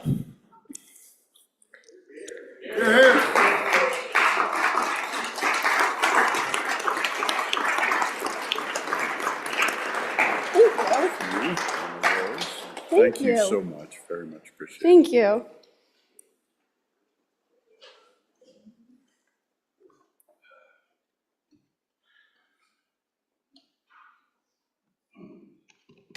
I have a big bulky computer. You have the floor. So, as I've witnessed over the past 2 weeks, debate, strife, deep consideration, just as much I have found compassion, I have found goodwill, and even sometimes laughter within the chamber. And I have witnessed that even through disagreements and political differences, I've caught friendly dialogue and humor between those that 5 minutes prior were in the middle of a heated debate. This is an amazing thing, something to hold on to, and a lesson that the rest of the world really ought to listen to. See, when I was 7, I was told by a Walmart associate that I would never become a lawyer, my dream career at the time. And I remember I just looked up at her and rolled my eyes. And since then, I've been determined to prove Tina wrong. She still works at Walmart. As long as I remember, I have been seeking out leadership opportunities. While I attended Recluse, I was awarded the presidential honors and was student council president 3 consecutive years. That being said, there were only 8 kids attending Recluse. I've also been a proud member of Wyoming Job's Daughters since I was 10. And growing older, I had been recognized with honors within the organization. And then at 15, I became the Honored Queen of Bethel No. 7 in Gillette. Throughout high school, I became very involved in my local community, not only through student council, but through National Honor Society, DECA, FBLA, as well as volunteering within the community, such as at the animal shelter, and as well as becoming a DARE role model for the local elementary schools in my area. It was my junior year that I started a program that offers college courses throughout high school. This program is through the Gillette Community College and sponsored by Senator Washburger. Since then, I've earned over 30 college credits. It is through this same program that I was introduced to Senator Washburger, and by the chance of small talk, I happened to mention that in the fall I'm enrolling in the University of Wyoming to pursue political science and law. That is when he told me about an opportunity that I might be interested in, and he called Senator Barlow to arrange a lunch date to discuss the Senate page opportunity in more detail, so that if I were to pursue this opportunity, I would have a better understanding of the expectations. And long story short, with the help of Senator Washburger, as well as Senator Barlow, here I am. So to sum it all up, I cannot say enough thanks to those who helped me to get this opportunity, because even if I had applied on my own, that being said, they do not do a good job of advertising it. I wouldn't have been able to do this because I don't have family in Cheyenne. And Senator Barlow's daughter, Kate, actually offered to house me. I am so grateful to have been able to experience this session with all of you. I've spent the last 2 weeks learning from ground zero and being involved behind the scenes, which is so important to having a successful session. I really do feel involved, and I enjoy learning about the different processes and procedures that end up affecting every Wyoming resident. I wish that I paid more attention to our legislators sooner, because it is so important, and I am so glad that I was able to learn about it from you guys, especially from the Senate staff, who let me run around with them through this whole thing. And while I was here, I also got to know a lot of you. And it really is bittersweet, because I've loved every second of my time here. And as I had mentioned, I will be attending the University of Wyoming next fall, and I am hoping that I should be able to join you all next year. Now, that being said, let's finish up here first and worry about next year after a long extended vacation. Thank you.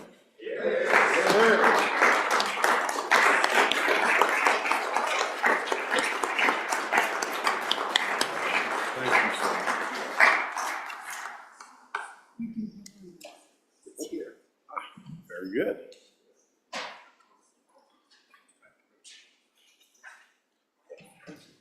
Mr. President, privilege of the floor. Thank you, Mr. President. So members of the Senate, there's been a tradition, as Senator Wasserberger was in the Senate, and I guess previously in the House, that when the page would come in, he would give them some historical. As you know, Senator Wasserberger was a civics teacher, social studies teacher, and he always felt it was befitting to give them something that would advance their interest and their desire to learn more about our republic and about public service. So in a continuation of his what he has did over the years, I asked you, many of you signed the book, and then staff got a little more room so they could write a little note, because they worked day to day. So I'm going to present this to Sylvia with thanks from the Senate. Thank you for participating in this, and then I have one for Mr. True as well, and I'll get that delivered to him as well. So Sylvia, our thanks for your service here, a little memento and some reading material. Thank you.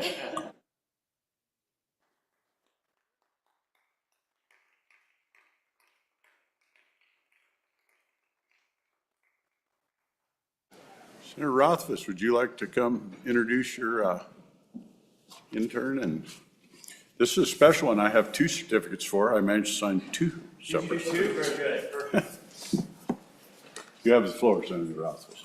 Thank you, Mr. President. Mr. President, I had the pleasure of having Ms. Sophia Gomelski as my legislative aide during this legislative session and actually during last legislative session also, so you've seen her for a couple of years. Last year, she was legislative aide as a high school student, and now she's attending the University of Wyoming and has continued since that time. And I will give her an opportunity to introduce herself, talk a little bit about what you're doing at the university, and the floor is yours, Sophia. Thank you.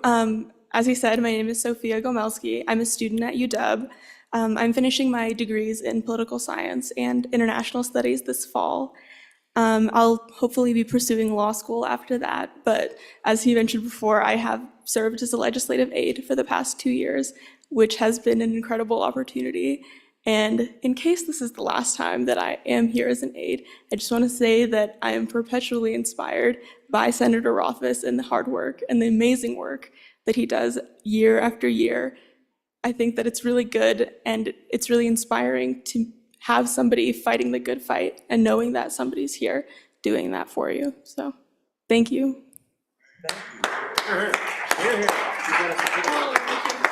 You get two, I mean, sign two of them, so you have a split. Got one of those. Thank you so very much, and best of luck at law school. Absolutely. One second, one more word. And just to point out, remember I said Sophia started college a year ago, or actually this last year, and you may have noticed in her speech she was saying she was finishing up in the fall. And that is exactly how Sophia has been for the last few years since I've known her. She's been taking college classes since I think she was like 7 years old. She's an exceptional student, and I've really enjoyed having her as a student at the university as well. Thank you. Here, here.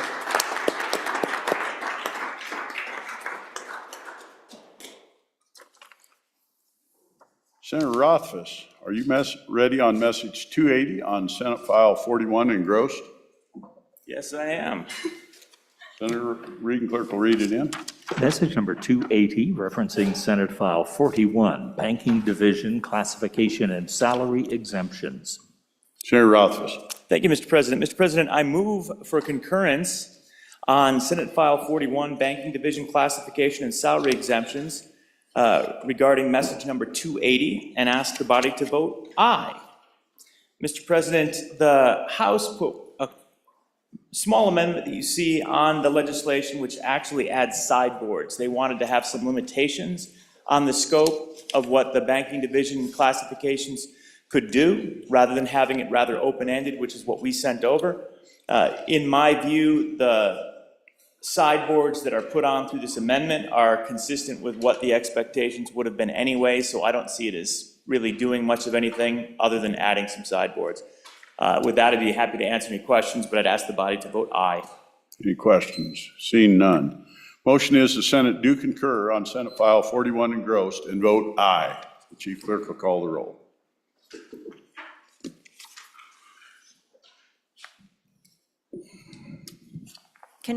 Concurrence vote, Senate File 41, Anderson. Aye. Baldwin. Aye. Barlow. Aye. Whitman. Aye. Boner. Aye. Bouchard. No. Brennan. Aye. Case. Aye. Cooper. Aye. Dockstetter. Aye. Ellis. Aye. French. Aye. Furphy. Aye. Baru. Aye. Hicks. Aye. Hutchings. No. Ide. No. Jones. Aye. Kinski. Aye. Kolb. Aye. Landon. Aye. Larson. No. McEwen. No. Nethercott. Aye. Pappas. Aye. Rothfuss. Aye. Salazar.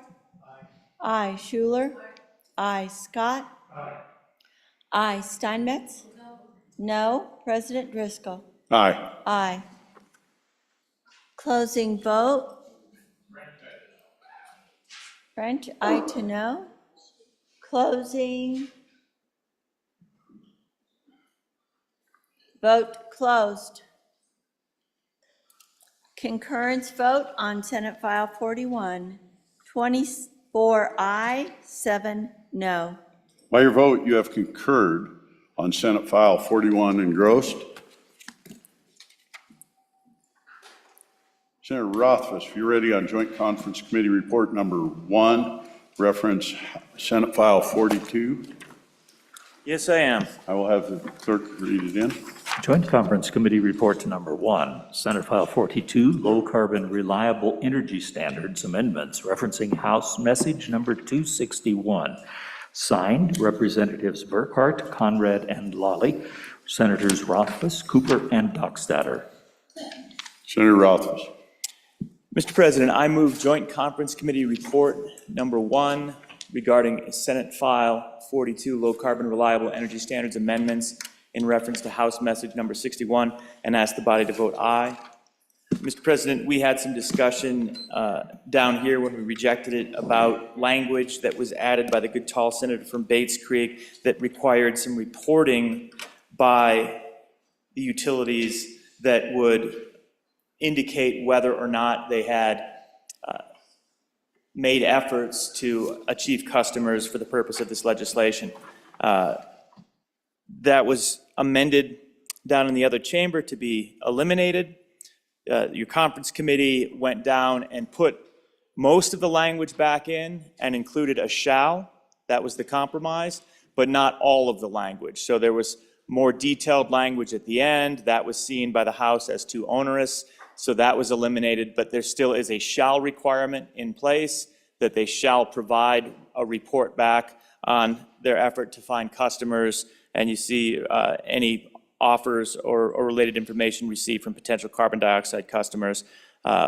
With that, I'd ask the body to vote aye. I think we've achieved a nice place, and I've chatted with the good tall senator from Bates Creek, and I believe he's comfortable with this as well.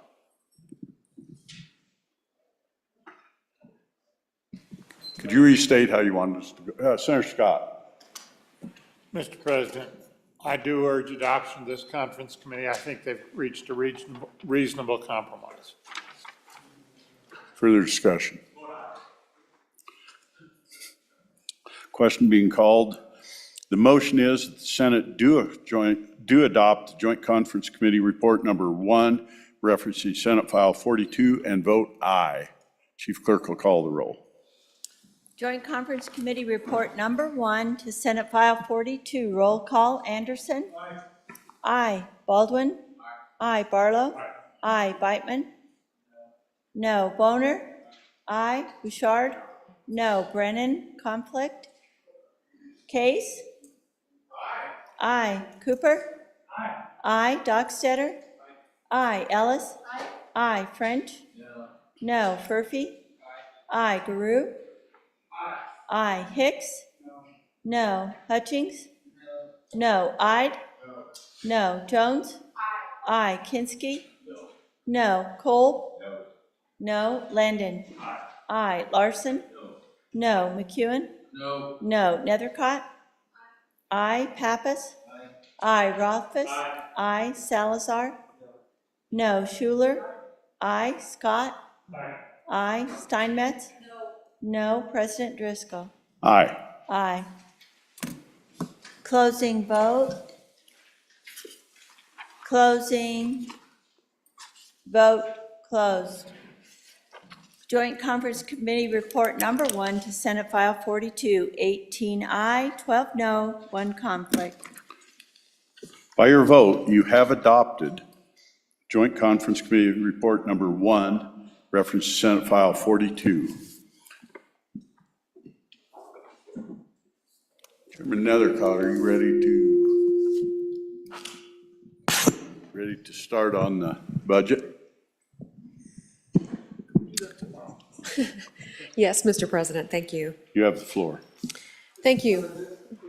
Just an announcement, if I may, before the chairman starts on the joint conference, just so people know what we're going to do, so you can plan your conference committees. Consulting with the president, we're going to run this till noon on the presentation of the budget, and if we have not completed at that time, we'll take a 2-hour break for you folks that are on conference committees to get those done, and then we'll come back in at 2 o'clock and finish the budget. Is that correct, Mr. President? It is, unless the budget's done for then, which is done. All right, I apologize for interrupting the chairman, but just wanted to get that out there. So we're going to work till noon on the budget, and then if you've got conference committees, get them noticed and get those done. So, thank you, Mr. Senator Chairman. Barlow.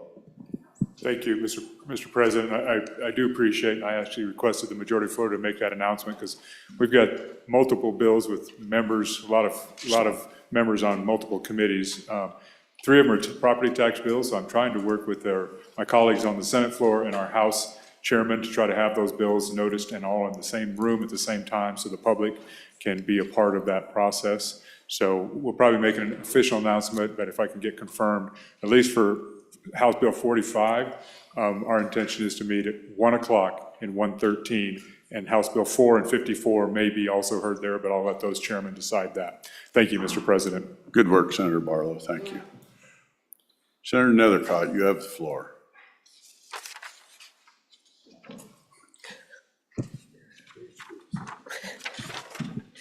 Mr. President, thank you. Good senators, you've heard that there's a lot of work still to do today. One piece of information that has not been provided to you is that our LSO staff would need about 4 hours in order to finalize the signing of the budget bill in the event this does pass today. So if we vote this up or down, but if it's voted up, then staff would need 4 hours for the final version to come through. So just be mindful of that, and we would need to stay here during that period. It's anticipated that a budget presentation based on the joint conference report would take hours. Having consulted with many of you about what your expectations are for this morning, I don't anticipate doing that, particularly in light of the budget presentation that happened at the beginning of session, and then the very detailed and thoughtful presentation yesterday that we were enlightened to by our LSO staff in caucus that really walked us through that joint conference report. And so having heard feedback from you on what your expectations are for today, I'm just going to give a high-level presentation of that conference report and the budget and stand for questions. I know there'll be some debate, so want to allow there to be plenty of time for that. Senator Nethercott, I need to have the amendments read in. Let's do that, Mr. I President. messed that up. If the reading clerk could read it in, and we'll interrupt you for your last time, I hope. Thank you. Joint Conference Committee report on House Bill 1, General Government Appropriations. Signed, Representatives Larson, Nicholas, Summers, Stiff, and Walters. Senators Nethercott, Dockstader, Driscoll, Garou, and Jones. Senator Nethercott. Thank you, Mr. Chairman, and of course, never having actually done this kind of piece before, I guess I would move for concurrence of the Joint Conference Committee report, known as Joint Conference 002, to House Bill 1 and Senate File 1. Do we have any corrections or point of orders to that motion? Let's handle them now. All right, seeing none, hopefully I've done that correctly. We'll get to the high-level pieces. Good senators, as you know, there was a $1.1 billion difference between the House and the Senate positions after the budget bills moved through each of these chambers. After your Joint Conference Committee met, we were able to reach compromise that at the calculations of LSO staff result in a 40% compromise. And I am pretty proud of that 40% compromise, recognizing that's about 50% either way, and that 40% is to the House side, or is to the Senate side, with the 53% to the House side. But I do think that demonstrates significant compromise from both chambers. And so what that generally means is that we reduced about $100 million originally from the governor's recommended budget. The JAC did that in the original budget bill. It is now reduced down to $300 million from the governor's recommendation of the budget bill, and that's a reduction of $200 million from the original budget bill that you saw. Good senators, you have received a couple of handouts here just today. Those are LSO created documents. They're dated yesterday, so based on the current numbers. And this is just to give you the high-level overview based on how funds have been appropriated, coming out of the primary funds for appropriations, meaning the general fund, the LSRA, the SIPA, and those total amounts. It also provides the JAC recommendation, the House position, the Senate position, and then your Joint Conference Committee position. The primary actions that your Joint Conference Committee took the immediate action that was taken was to go back to the original budget bill. We knew that we had consensus on that part, and it provided an excellent starting point in light of the time commitments that we were under. And then we evaluated the Senate and House amendments that were provided. You have a copy of that Joint Conference Committee summary report. That would be the large packet that was provided to you yesterday by LSO staff. You can see when you look at the left-hand side, the JCC action on what was adopted, what was denied, or what was deleted, and what was deleted and further amended. So there's a clear delineation of what amendments, what actions were taken on what amendments. Again, it resulted in about a total reduction of about $300 million, causing a total budget of about $10.6 billion. And as you heard yesterday, that budget includes federal funds, other funds, and then of course our state funds. It also includes a reflection of how much is appropriated into savings. It reflects a transfer from the left pocket to the right pocket for how our state budgeting works. But I do believe that we have presented to you a fair and balanced budget. I know there's been some division within the body between positions and between values and concerns about being fiscally conservative.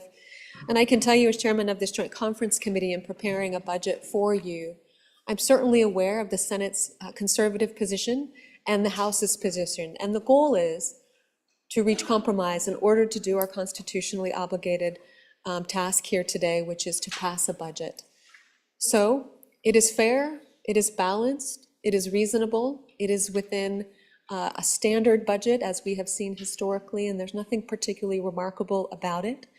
We have considered the requests of senators, we have considered the requests of House members, and have reached that compromise for you. I hope you're proud of the work we've done. We really have tried to be mindful. We have included school construction, we have included state capital construction, and we have included school financing. So in addition to the state operations of our state budget. So with that, Mr. President, I know that's a really high level, but I know we have a lot of work to do. Staff needs 4 hours, and there's going to be debate on this bill. So I'm prepared to answer questions, and I look forward to receiving those. And I hope you will support the hard work that's been taken throughout the interim and during this session. Thank you for your time and consideration. Questions for Chairman? Senator Hicks. Just an inquiry, Mr. President. So are we just supposed to, are we going to follow any order on the questions as far as the list that was handed out, as far as this, which is the order of normal process where you go through there and say House adopted, Senate adopted, go through there, or we're going to have fruit salad and just wander around everywhere in the joint conference report? And I'm just trying to get to understand, we're going to start out at section 314. I've got some questions there. Do we need to work through this in any logical order? I'm Chairman. Mr. President, I'm not sure if that's a question or what. I did the presentation. Let's fruit salad it. If you have a specific question on a particular part, you've had the walkthrough of those Senate amendments. We can do it again now. But in light of the time, I'm happy to answer questions. We know how this conference committee report works. Good senators, you can see there on the first page is the listing of the House amendments that were adopted. Below that, you can see the listing of the Senate amendments that were adopted. If you turn the page, you can see that list continue. And that list continues until page 4. You can compare that to your joint conference summary report, which also lists the amendments, so you can see what those amendments were. Then you can go to page 4, and you can see the language there that inserts a charter school on the top of page 4. On the middle of page 4, you can see an explanation about ARPA funding and some clarifying language regarding ARPA funding. Some of these are technical corrections at the request of staff that were needed to be made from the joint conference report. This is what that is. Page 5, line 7, you can see there in the middle of page 4. That's a reduction, that's an increase of an appropriation of the general fund for $750,000. This, good senators, you can follow the joint conference summary report all the way through. This reflects an appropriation for state law enforcement officers to go protect the border and reimburse those Wyoming law enforcement officers. That's that appropriation. You can see that explanation down there through the bottom of the page written out for you to read. Moving on to page 5, footnote 9. There's an appropriation of $850,000 from the Federal Natural Resource Policy account to the Office of the Governor for the purpose of funding the costs of 2 full-time positions within a statewide association representing counties to enhance county interdisciplinary capability. You recall that amendment on the floor. We discussed it, we debated it, it was adopted. You can see the calculations of those numbers below. Moving on to page 6, you can see an addition of an appropriation of $12 million. This was discussed yesterday. This was a House amendment that allows for a grant program for schools to apply for services to provide suicide prevention training for K through 12. This was a compromise between the House and the Senate. There were different positions on this and different amounts requested. The House originally requested, to my recollection, 16 million. This was reduced to 12.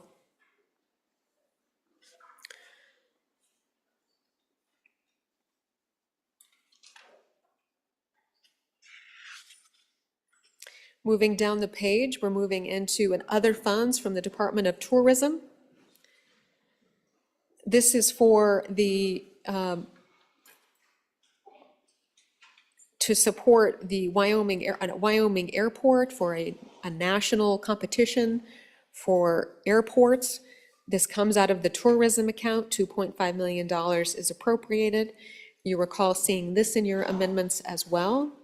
Moving on to page 7, there is an appropriation of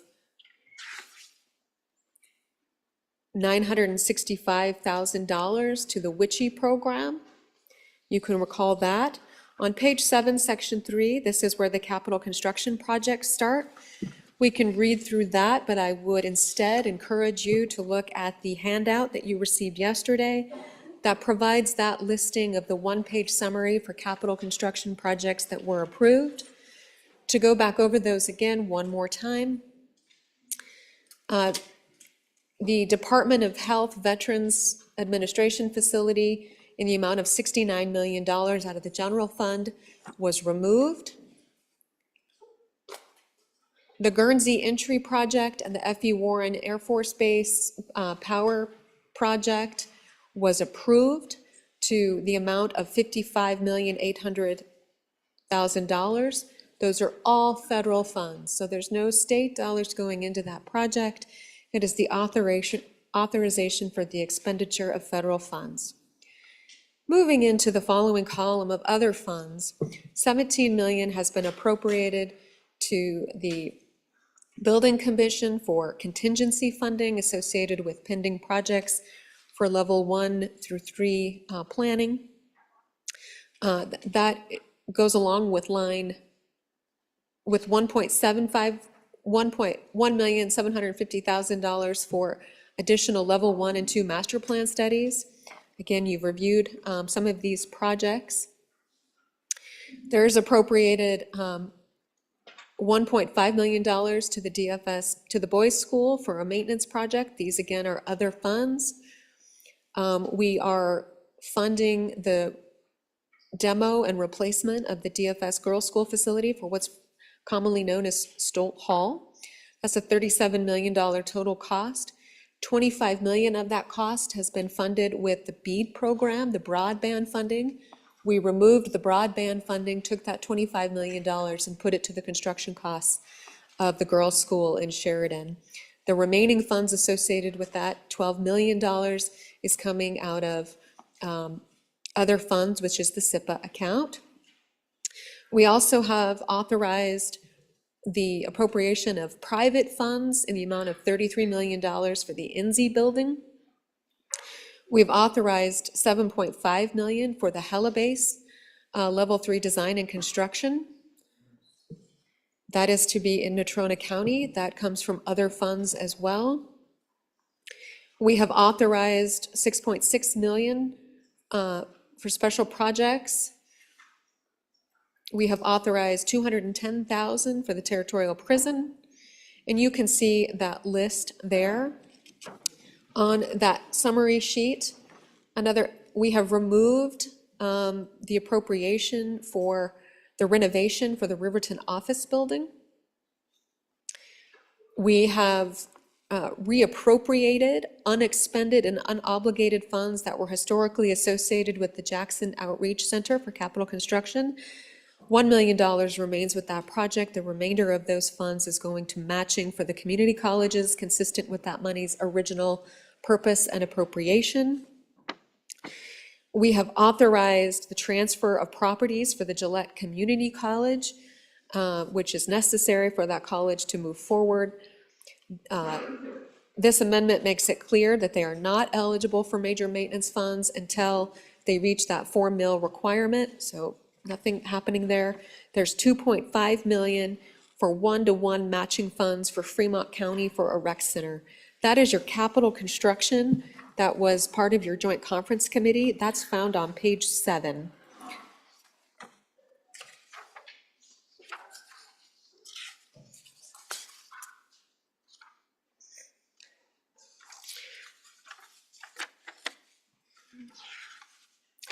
Moving into page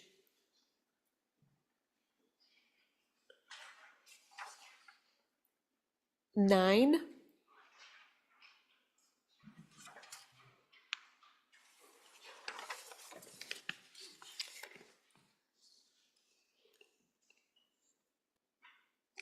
You can, I'm sorry, on page 9, there's some additional appropriations there. You can see the State Museum is in your amendment. That amount was originally requested by the House to be 10 million. That was reduced down to 5. Moving into page 10.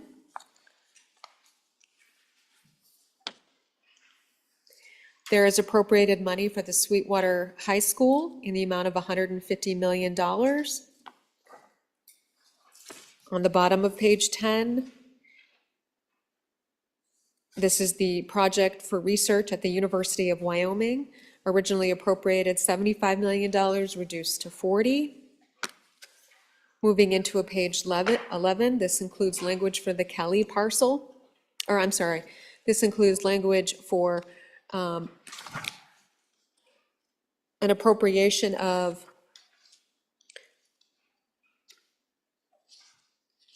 this includes additional language associated with programming associated with facilities that are included on a National Park Service's National Register of Historic Places.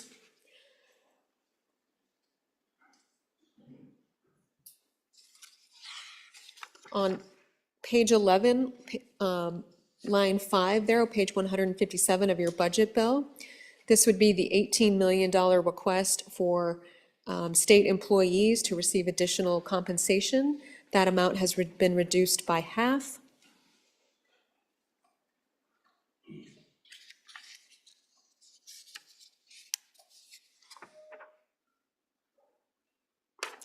Moving on to page 12.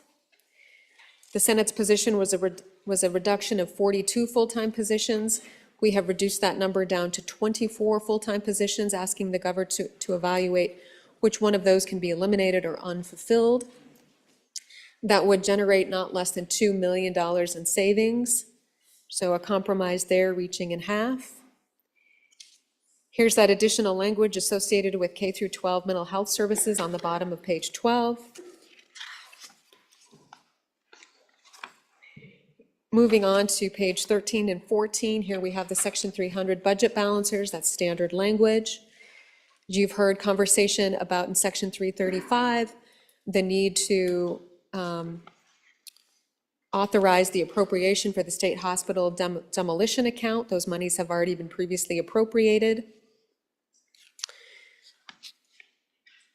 We talked about the Jackson Outreach Capital Construction Project in section 337.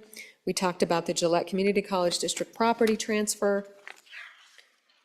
We talked about the recreational center in Fremont County. Moving into page 16, here's the ARPA provision that you've seen before. Your joint conference committee added language associated with $2 million for the water tank in Wheatland of those ARPA dollars. That's a new addition. Additional language associated with the ARPA, and that's a general overview of this joint conference committee report. Good senators, I think it's easier to understand those capital construction provisions by looking at your summary report that was provided to you yesterday, looking at the joint conference committee report, and also having an understanding of those differences between the two houses. Again, I can go over some of those numbers again for where we cut those savings. Another big picture cut was the House's position on the governor's large energy projects was $200 million. Your joint conference committee brought that down to $100 million. The Arboretum was reduced from $5 million to $3.5 million. And those are the general large large expenditures that allowed us to reach compromise and get us to that 40% difference that is about right in the middle and hopefully satisfactory for this body. Hopefully that satisfies the majority floor leader's requests for how to proceed with this fruit salad.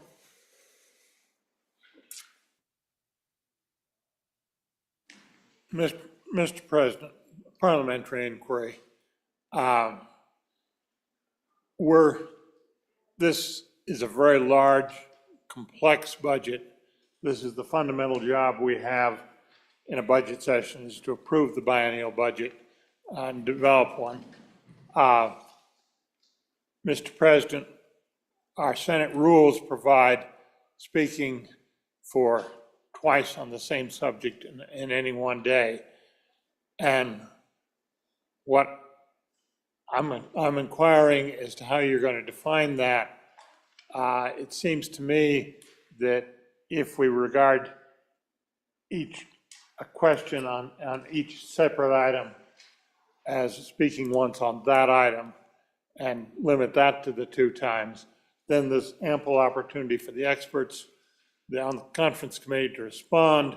There's ample opportunity. You don't have to ask all your questions in the whole budget at once. And I think that'll be a better procedure. Am I understanding the interpretation of that rule properly, Mr. President? Senator Scott, I believe you're on. I will rule from the chair that 2 times on each subject area. So if we're in each different area, but no, there's no way on a budget this size that you can get up and do a list and adequately get through it. So we're going to give some latitude on the floor within reason. If someone has complaints, they can call point of order, but I really do believe we're here to do a budget, and I intend for robust debate as necessary. Senator Hicks. Yeah, Mr. Chairman, so on the Highline overview that we've got from staff here, that shows the differences in expenditures in the budget. So that's what that shows, but there was a number of actions taken by this body which were perfectly legitimate actions, but as we heard from staff last night, the one thing that staff does not do when they do this, they don't profile savings. And so if it goes into a permanent fund, they don't profile that as a difference. The other thing that they don't profile is if we reappropriate out of or we reallocate money out of a previously appropriated budget. So in 23-24 budget, we had appropriated a number of money, particularly in the energy matching accounts. And that was a couple of Senate amendments. Now those have been struck, but there's a fiscal impact in that between the difference, what we have now from the Joint Conference Committee report and the actions of the Senate. And And I'll just run through the numbers of those, Mr. Chairman. So a couple of those actions were, is we directed another $141 million to savings that doesn't show up as the difference between, because it wasn't an expenditure, it was a moving of money from expenditures into savings. So there was a difference of $141 million there.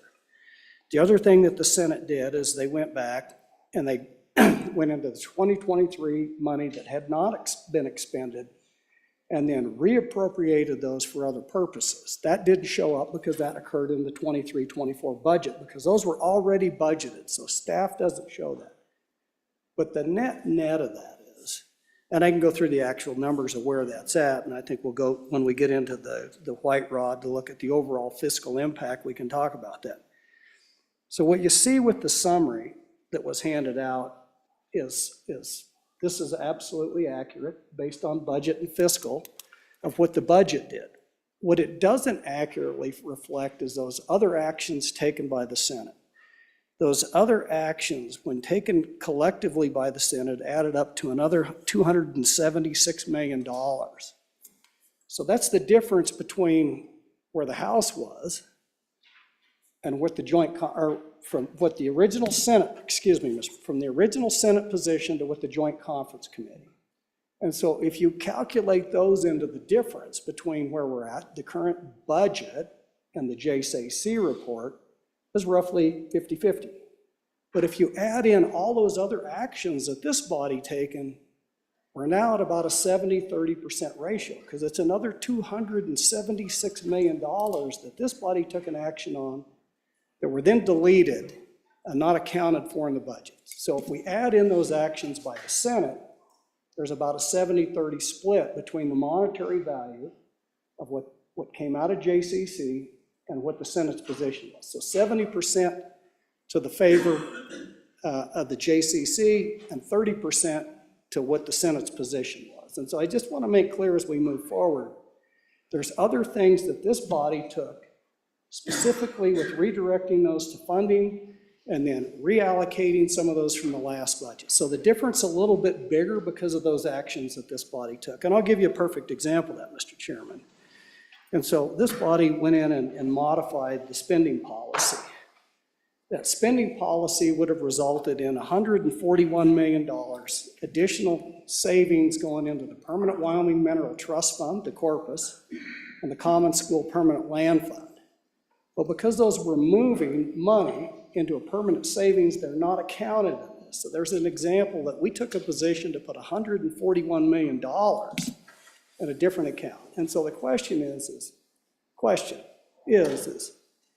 did the Joint Conference Committee address these issues? And what I saw is it was perfectly legal within a free committee.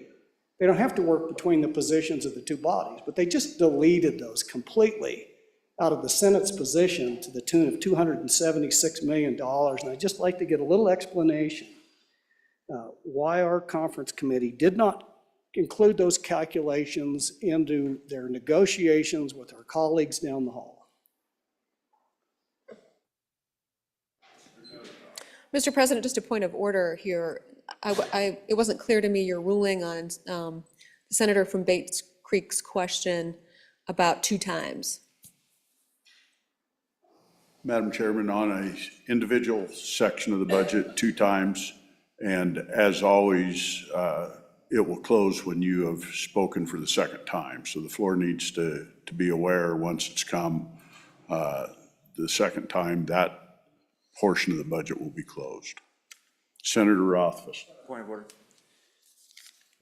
Mr. President, I think that's a good approach if we were to be walking through section by section instead of piecemeal.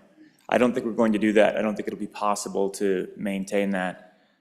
Perhaps it would just be easier, assuming that nobody abuses it, to go with a committee of the whole approach and provide the opportunity for debate until we're through. So without objection, I would move that we suspend our standard rules and adopt committee of the whole rules for debate for the purposes of this topic. Without objection, so Point of order. Senator Case. Well, you said without objection, I move, so. Yeah, but then it was objected to. Senator Case, there's been an objection anyway. So now if there's objection, that's a motion. And technically, it's 2/3 to do this. We could go through yesterday again. I'll let someone else solve it. Senator Nethercott.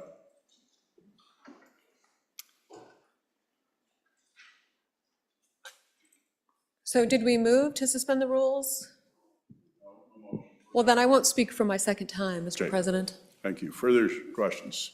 Senator Hutchins. Thank you, Mr. Chair. I'm not the biggest figures gal, but I did go home and I went through a lot of what we, the JCC2 did, and I considered a lot of what we actually did in the Senate.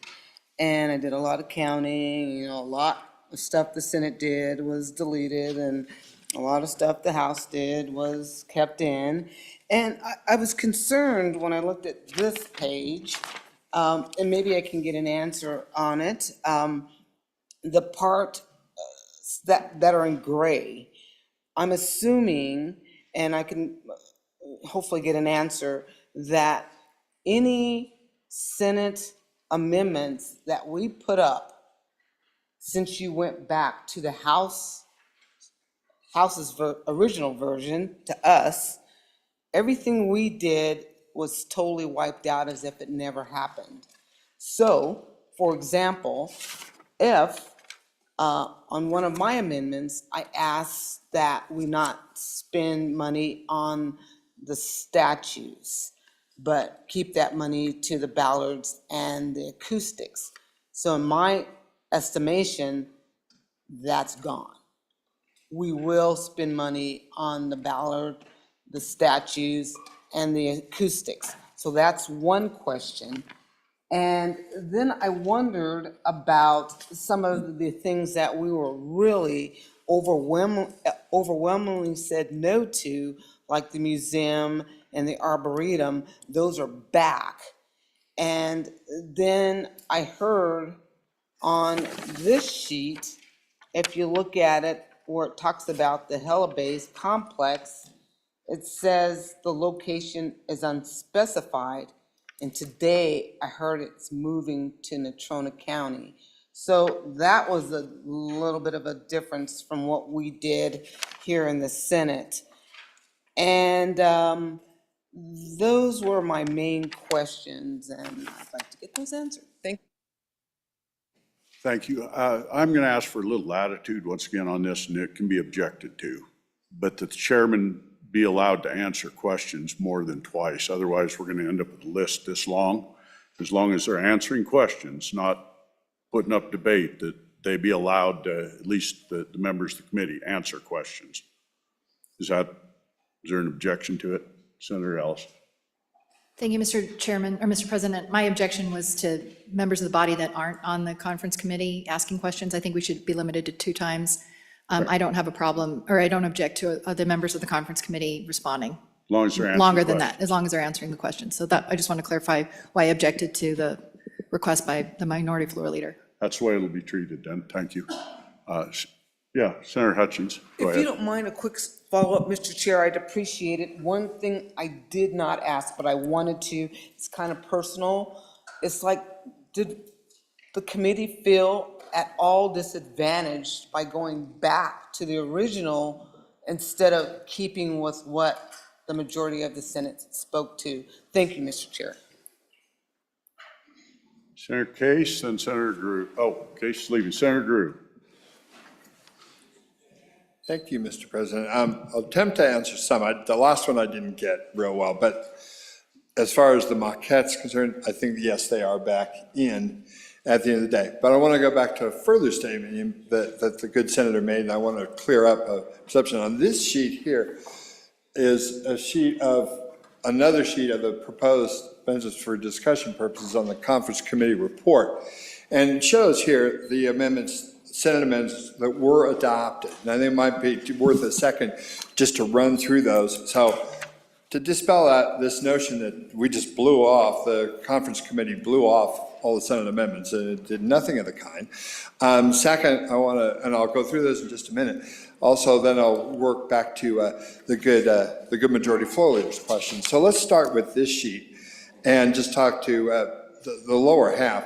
So Senate second reading amendment number 5, which was adopted, which removed the language about the Secretary of State not being able to involve himself in out-of-state legal work. That was the Senate position was taken out. It was taken out, and as a matter of fact, the House put on an amendment that also had the same thing for the other 4 state electeds. We took that out as well, so they can do that. Second reading amendment 10, ag in the classroom, was just moved from a footnote, which we were trying to get rid of, to the standard budget, which we did. Second reading amendment number 30, which removed the $700,000 for the Rose Parade from the travel and tourism account, was done. The 45, second reading amendment 45, for the Office of Administrative Hearing to provide services to community colleges, that is in. Senate second reading amendment 47, $200 million out of the school foundation program transferred to a large school account. That was taken out. Then that money later on was placed into the school construction account, lowered to $150 million, and put towards a school, high school in Sweetwater County. 49 removes the average daily membership definition change. That's what the Senate wanted. That was done. We removed the 3.48 employee paid retirement, which tracks to a bill that was talked about in conference today. Let's see, and then we go down to 56, the $75,000 for a Spanish American War monument. That was plus $75,000 from the general fund. That is in. Also the $20,000 for the Lifesaver program in the Department of Homeland Security. That was third reading amendment number 1 in the governor's office. Third reading amendment 21, which removes $2 million for the Business Council Economic Development Lab. That was adopted. Senate 324, the Stable Token Commission to use Wyoming companies when possible, is in. 26, that lowered the FTE count in the Wyoming Department of Education by 1, is there. Plus $1.9 million of school foundation program for K-12 charter school leases is there. And Senate third reading amendment 52 for the shooting task force consultants up to 50,000 existing. That is in as well. And when you look up to the top of the sheet, there it talks about the Senate amendments or House amendments that were adopted. And I'll be glad to go back and answer the questions on those if you have them specifically. Then let's go back to the good senator's question about the capital construction. So go back to this sheet for just a second to try to answer.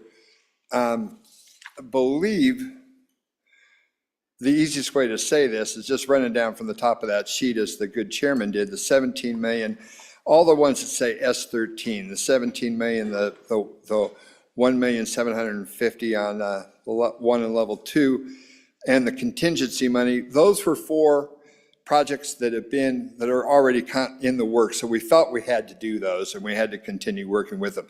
The 51 and the $4 million, of course, is federal money. So we approved it because the military department asked us to, and it's not our money, it's theirs. So we made that authorization. And then the other compelling one is on the Stoltz Hall. We tried to listen to the body. We know that we wanted to keep this fund as low as possible. That's why we pulled broadband money over, because the women's facility there needed to be demolished and rebuilt. And so we took the broadband money, the total bill on that was $37 million. We brought broadband money for $25 million over. So then the SIPA contribution was greatly reduced because of that to $12 million. And then you see for the Outreach Center, that was part of a $10.8 million appropriation from a few years ago. They switched over at Jackson Outreach to ARPA dollars. So what we did there is we took $10 million of almost $11 million, and we repurposed it to a fund for $1 million matching grant funds for all the community colleges across the state. And then we left $1 million for just the final cost adjustment allocation for Jackson Outreach Center. So they had 12 point something million of ARPA dollars that came from another source, as we know about that one, and then just 1 million. So the original $11 million for Jackson Outreach Center, $1 million went to that. The other money went out around the state. Then if you look down on the rest of that, after the Helibase, the 6 million, the 200,000, the 300,000 are all from the Parks Department out of their funds. That's what SR. Those are their revenue funds. So as you can see, what we tried to do, we didn't ask for the Capcom bill to be in the budget. That was a House move. But when we saw it, we tried to reflect the will of this body to cut that number down as far as we could and to try to reach a compromise with them on things that they felt, and we both felt had to be done, and things that were funding ongoing projects. And the last one down there at the bottom was the Fremont County Rec Center, which is something that had been come back now the second time it's been back. It was in the budget. It got cut out at the last minute last year. It was asked again. There was just more support for it this time. And so that was how that played out. The Helibase complex, let's say location unspecified, and I'll also ask I think we did. That was a call from the House side about where its location was. Now, that's for those. And to get back to once again, back to the good majority floor leader's question on the other account. Once again, we tried I can only think of two, to chair and other members of the conference committee, 2 times we went off even though it was a free committee that could go off anywhere we wanted to. Otherwise, we stayed between the House position and the Senate position. The House position and the Senate position on all the SWAT money and money going to spending policy and all that fell between the House side, which was none, and then what the Senate produced. But there's more to the story, Mr. President. Back to December and January when we were working on the budget, we met in the beginning with the House conferees, and we said, this is important to the Senate about how we do these spending policies. And we have had an historic rift between the House and the Senate for the last 3 biennia that I've been working on this. And it's been the source of great argument. And each year, at the end of the day, we kind of work it back towards the House position. And that just seems to be the way it's always worked out. This year, the original, your JAC actually went to the House and said, let's do this on the front end. And so what the House did is they came halfway to our spending policy positions in the beginning. And we didn't have any more discussion about it. That was the deal that worked through. That was now what appears to be the House position was actually the JAC position at the end of the first budget cycle. Now we know we came in here and the Senate gave very clear direction, which we tried our best to do, but we felt we'd already worked out half of what the Senate was asking for before we started, but no one frankly asked us. But we tried to put that out there and say, this is where we go to try to reach a middle ground from the beginning. From the beginning. And so that's where we started from, was actually a position that we thought we'd worked out with the Senate, knowing what the Senate wanted and what the House wanted. So we stayed within those 2 positions from the beginning. We didn't go off of those positions, and we're still there. And so, yes, there's a lot of ways you can look at these numbers, but the bottom line, we tried to, and especially with the second committee, we tried our best to adhere to your requests on this. And so that's how that unfolded. That's how it unfolded in the committee. Hope that answers your questions. I'm sure it won't answer all the questions from the good majority floor leader, but we stand ready to try. Thank you. Yeah, Mr. President, I'm still a little bit confused as to what's the rules for debate on this, as far as questions.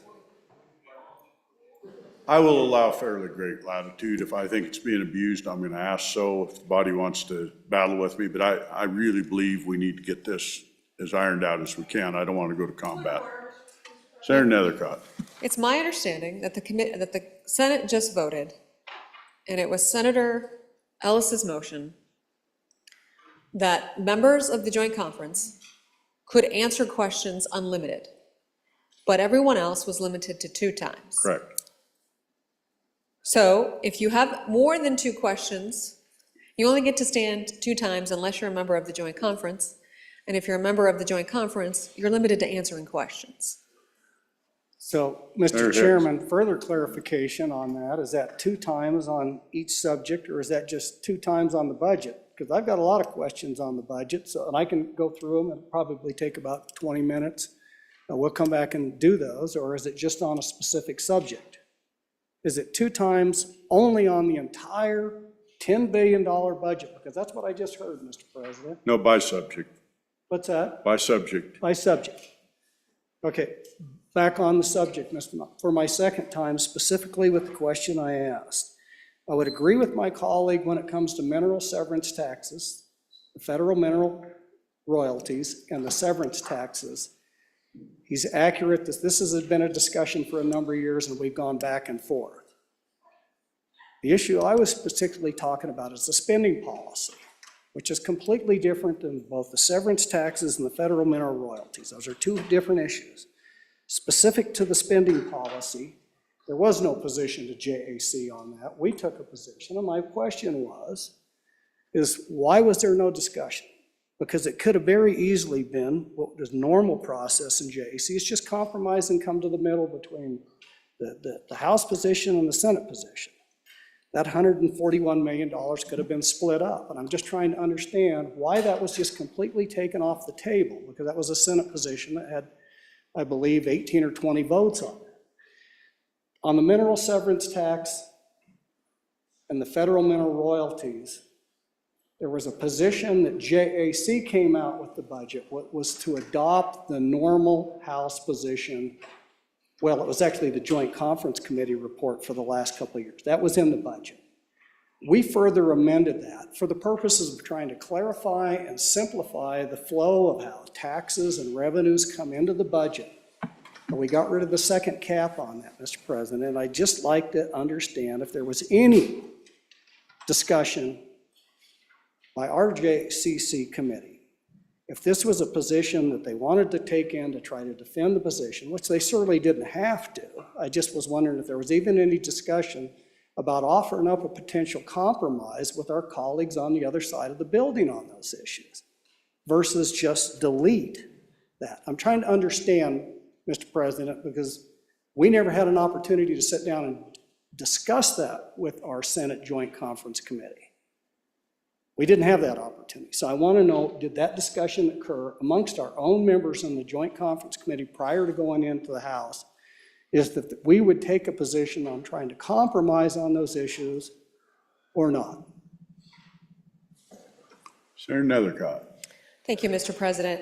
The Majority Floor Leader is referring to his amendments, and I know they're very important to him, and feels like he wasn't heard about those concerns. He was. He was. One thing that spending policy does, well, let's just go back in time.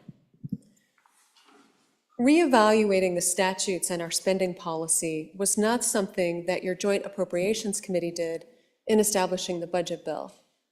I wish that I had heard these concerns in December from any member of the Senate Appropriations Committee or the Majority Floor Leader. And what we would have done was not add it into the budget bill or taken it up as an interim topic, but we would have had a bill, because it actually changes the green books. It changes the statutes for what spending policy is. That's what's there. So in light of the challenges that have occurred with your JAC, and it wasn't an interim topic, and it wasn't ever presented to a member of the Appropriations Committee to review our spending policy. It wasn't addressed in your budget bill. And that's appropriate because it changes the green books. The budget bill is based on the governor's budget, what the governor is asking for the executive branch. So we review the governor's requests. That has been reduced by $300 million. That's what we did. I look forward to reviewing our spending policies in the future. I look forward to the submission of that as an interim topic. And I look forward to this body's thoughtful and deliberate consideration of what our spending policies can be, so we can either save money or spend it appropriately, but I do think that's appropriate for a bill. It is an area of great consternation between the two houses. In light of the fact that we've been tasked with getting a budget done in such a short amount of time, in light of the fact that that is changing the green books, in light of the fact that that is appropriate for a single bill, and great deliberation for this body of that spending policy and understanding its implications, that's why it was removed, is for those reasons. You heard a reference to it being called the Quad Amendments, and those amendments were complicated and could only come from someone who has done so much time and research in understanding how to craft a well-thought-out budget. But it was really hard as a third reading amendment for all of us to get our arms around that, understand its consequences, and move forward with a compromised budget in such a short amount of time. So appreciate the majority floor leader continuing to drive this conversation because it's very important. I think this body would likely pass out a bill reflecting those positions like it did on the amendment, but really challenging to do on a third reading amendment in the budget bill and this issue of compromise, knowing it's a pretty big topic of debate. So that's why it's not there. It's not that it's not meritorious in its idea, but really hard to get through and compromise right now in this position that we're in. So look forward to the majority floor leader's position on that in the interim. Senator Steinmetz. Thank you, Mr. Chairman. For my first time, just to be clear, for my first time on the spending policy amount, because I'm questioning the fact that we're not taking this. I think we could have made our work more efficient by taking this in an orderly manner. So I'm attempting to bring some order into this by telling you exactly what I'm speaking on for my first time. Thank you. The spending policy debate is nothing new. It's been studied extensively. We've debated back and forth. Even when I was in the other chamber, I believe the good chairman of the Joint Conference Committee and I were on a conference committee dealing with the House where the spending policy had been increased to 5% and it was gradually supposed to decrease back down to the 4% and possibly lower, depending on what happened with our revenues and our budgeting process. So this is not a new discussion. This is something that we talk about every year. And if the Joint Appropriations Committee didn't talk about it this year, that's almost shocking to me. But that being said, this is not a new position. It is one the Senate has held traditionally for a long time. We have been trying to get back to that 4% spending policy amount because it has been very important and a position of this body for many years. And being on the other side of the building at one point, I saw that emphasized very strongly. So that, just to bring some context to what we're talking about. Thank you, Mr. President. Senator Landon. Mr. President, thank you. I'll rise just to speak on this spending policy statutory provision conversation that we're having. And so what I did last night and this morning is a little homework. Because part of the heartburn that I had with the discussion in the first place to pull this into the budget was a lack of memory with respect to how we've handled this. Well, sure enough, for one time I was right, Mr. President. What we're talking about right now has never been in the budget bill. It belongs as a bill that comes in front of this body for the normal business that we do. I really admire the passion of the majority floor leader on this topic. I do. It's something he feels very strongly about. He knows about it. I respect the approach in terms of trying to get us, you know, where the senator from Goshen County spoke to.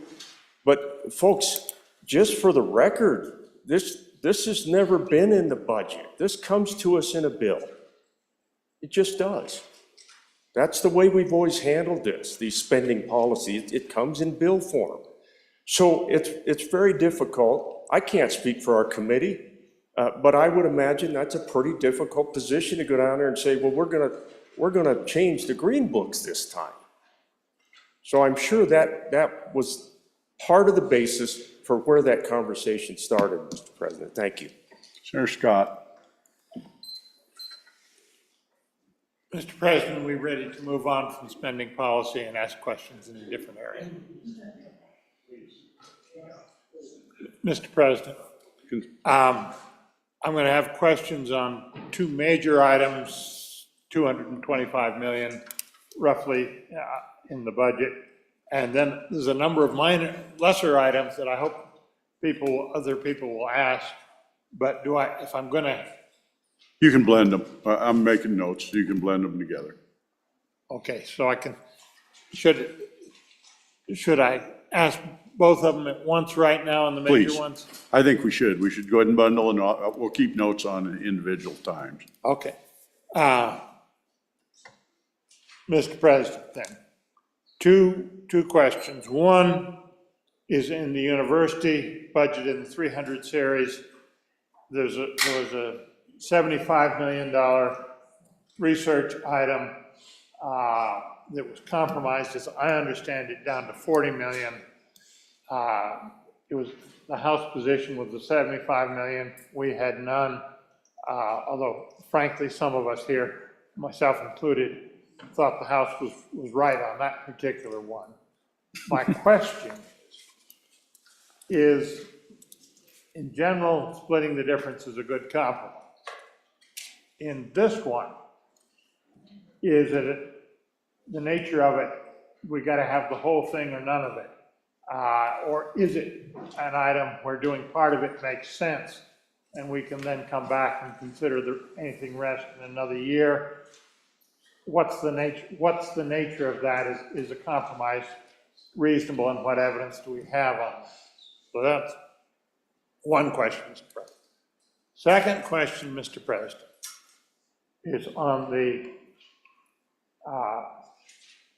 new high school in Rock Springs. My understanding was that as the budget came to us, that was just for the planning on that, and that the 150 million to actually build it came in this conference committee. And so is that a correct understanding? And further, Mr. President, my understanding is that this did not come through the regular system, that it was jumped ahead even for the preliminary, for the planning part, jumped ahead of other projects based on a political recommendation. And I think somebody said that it came out of the executive branch, but was jumped ahead and then has been jumped ahead further. And Mr. President, I will say I've also heard that the school district involved was skimping on major maintenance on that facility to try to get up the list. And this strikes me as embodying the worst of our current mess we've got in school capital construction, where it's turning into a political pork barrel. And I would like some feedback. Am I misunderstanding the situation? Because it looks to me like cause to really question what was done here, Mr. President. So those are the questions I have on the major items. I may have some more later on, and I will want to speak on the budget as a whole when we're finished with the questions. Thank you. So we're on UW 300 series and Rock Springs High School comments. Senator McEwen and then Senator Larson. Thank you, Mr. President. Boy, I wish I could adopt this accounting system and model for my businesses, but I think the IRS would put me in an orange jumpsuit. Anyway, I digress. We've spent a lot of time here talking about rules and what we should be doing and what we shouldn't be doing. CapCon and school CapCon should be separate bills. We're not saying anything about that, but we talk about other things when we violate the rules. Sometimes it's important to be constitutional. Other times, well, maybe not so much. We bumped a high school up, and I was on the Select School Facilities Committee, and it was an interesting interim, to say the least. But we have passed laws and policies that develop procedures for building schools. And the first step is the Mercer study, the most cost-effective remedy. And those are scheduled right now, and they're taking place. We just took a school that was 30-something on the list, and we put it in the budget to build a new one without following our own procedures. We put CapCon in the budget that it was voted down on both floors. So I question, why did we even vote on it? We're just gonna put it in the budget bill if we don't get it off the floor. And for that reason, Mr. President, I don't think I can support the budget. Thank you. Senator Biteman. you, Mr. I'm sorry, Senator Larson, I'm gonna go ahead and take you. I announced you already, I'm sorry. Mr. President, thank you. On this subject also, this is probably the biggest heartburn I have. You know, I guess it was stated, 30 spots were jumped on the list. That is just unacceptable. This is the biggest thing for me. We've got to quit doing this. We need to follow the rules. We have rules, just follow the rules. And then the question is, how much money are we gonna spend on the other schools? So I guess another question I have, are we not funding other schools then completely? Have they all been dropped off the list? Senator Biteman. Thank you, Mr. President. This first question is strictly to the earmark for the Rock Springs High School. Basically, this earmark is what pivots this whole budget conversation from where we were at the Senate position to what we're probably going to end up with as a budget. So about $125 million earmark is going to swing, from my estimation, about $700 million of spending. So what was the total Senate budget when it left this body? That's my question. And how expensive is this one earmark relative to that position? So what are we giving up to get that earmark? Because my estimation, it's about $700 million worth of difference between the two bodies. Correct me if I'm wrong. I would like that number, because I've got to be able to go back home and try to explain this to people that don't understand what we do down here. And this is going to make it even more difficult to try to explain what it is we do here, because this is a big one. Because I think without this earmark, I think we're still going back to defending the Senate position through the usual process without going to a free committee. So how much was the Senate budget, the total spending, and how much by basically adopting, given this $125 million earmark, how much is that going to cost us as a Senate and cost to taxpayers? Thank you, Mr. President. Senator Jones. Mr. President, I think I can speak to a couple things that happened in reference to the school in Sweetwater County. There was a Mercer study done. It was done in 2016, and it was for the same location the school is at now, and it also included the satellite high school that we did have built in, I think we had approval to build that in 2018. That satellite school, for some reason, this body cut it down to 1/8 of the size that it was originally supposed to be. That has led us to the predicament that we are in right now. Our main building is still failing. It's sliding off the side of the location that it's at. We've had, I do know that we have a great facilities team. We've been keeping up with it as much as we can. We have an outdated heating system, air conditioning. I know they've been doing everything. So to say that we have not been keeping up with our facility is untrue. So this is why, since the Mercer study has already been done, we have already done the design plan for the extension of the satellite location. It's already done. We do not need a new plan. It just needs a little bit of tweaking. So this is why the school did get jumped ahead of some of the others, because we've already had the study, we already have the plans. Senator Hicks. Mr. Chairman, I'll help explain. There was a question as to where the money come from and what's the impact. And so if you go to page 7 in the budget, and you go down to the new language at the very bottom, 97A JCC.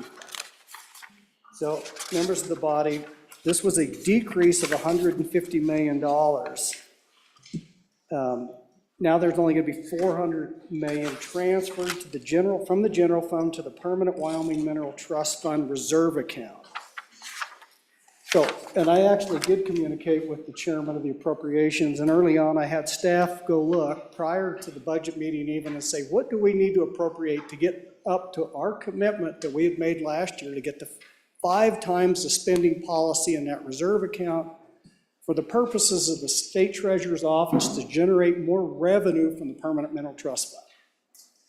So the net, so where did the money come from? We're now not going to fully fund the budget reserve account to 5 times the spending policy. That's where the money's come from but that's what it says in here. The 150 is removed.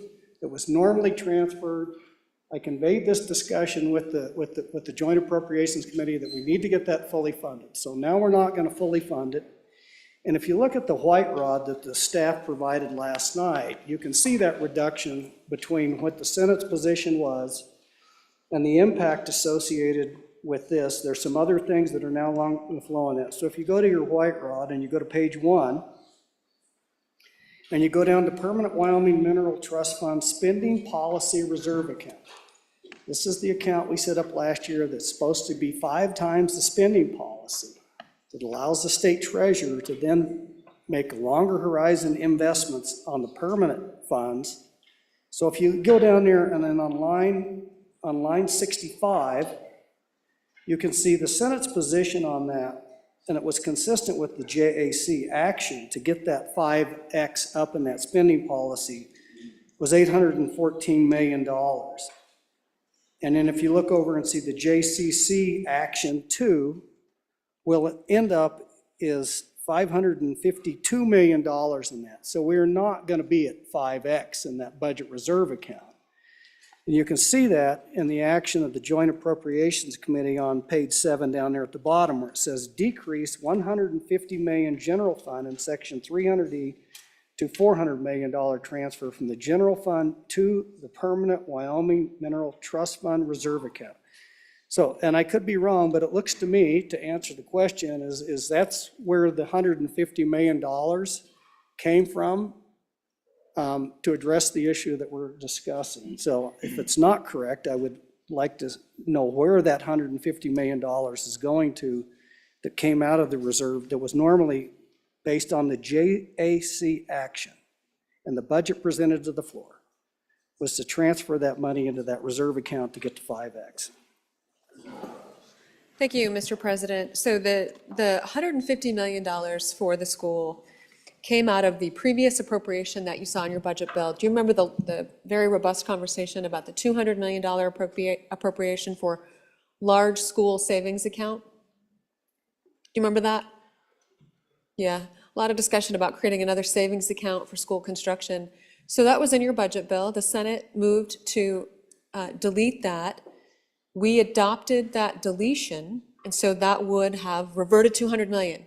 So we took that 200 million that we deleted for large school construction and just took 150 of that to apply to this school. The governor, in his budget request, also asked for this school specifically to be funded. This includes demolition and construction of this school. The good senator, as you previously heard, who sat on the Joint Conference Committee and is from that community, can tell you the details about having a Mercer study. There's no mischief here. It is appropriate to have it there. There was a question about school construction. So you see in this bill, all of school construction that was in the original budget bill remains. All of it. So we have not removed school construction.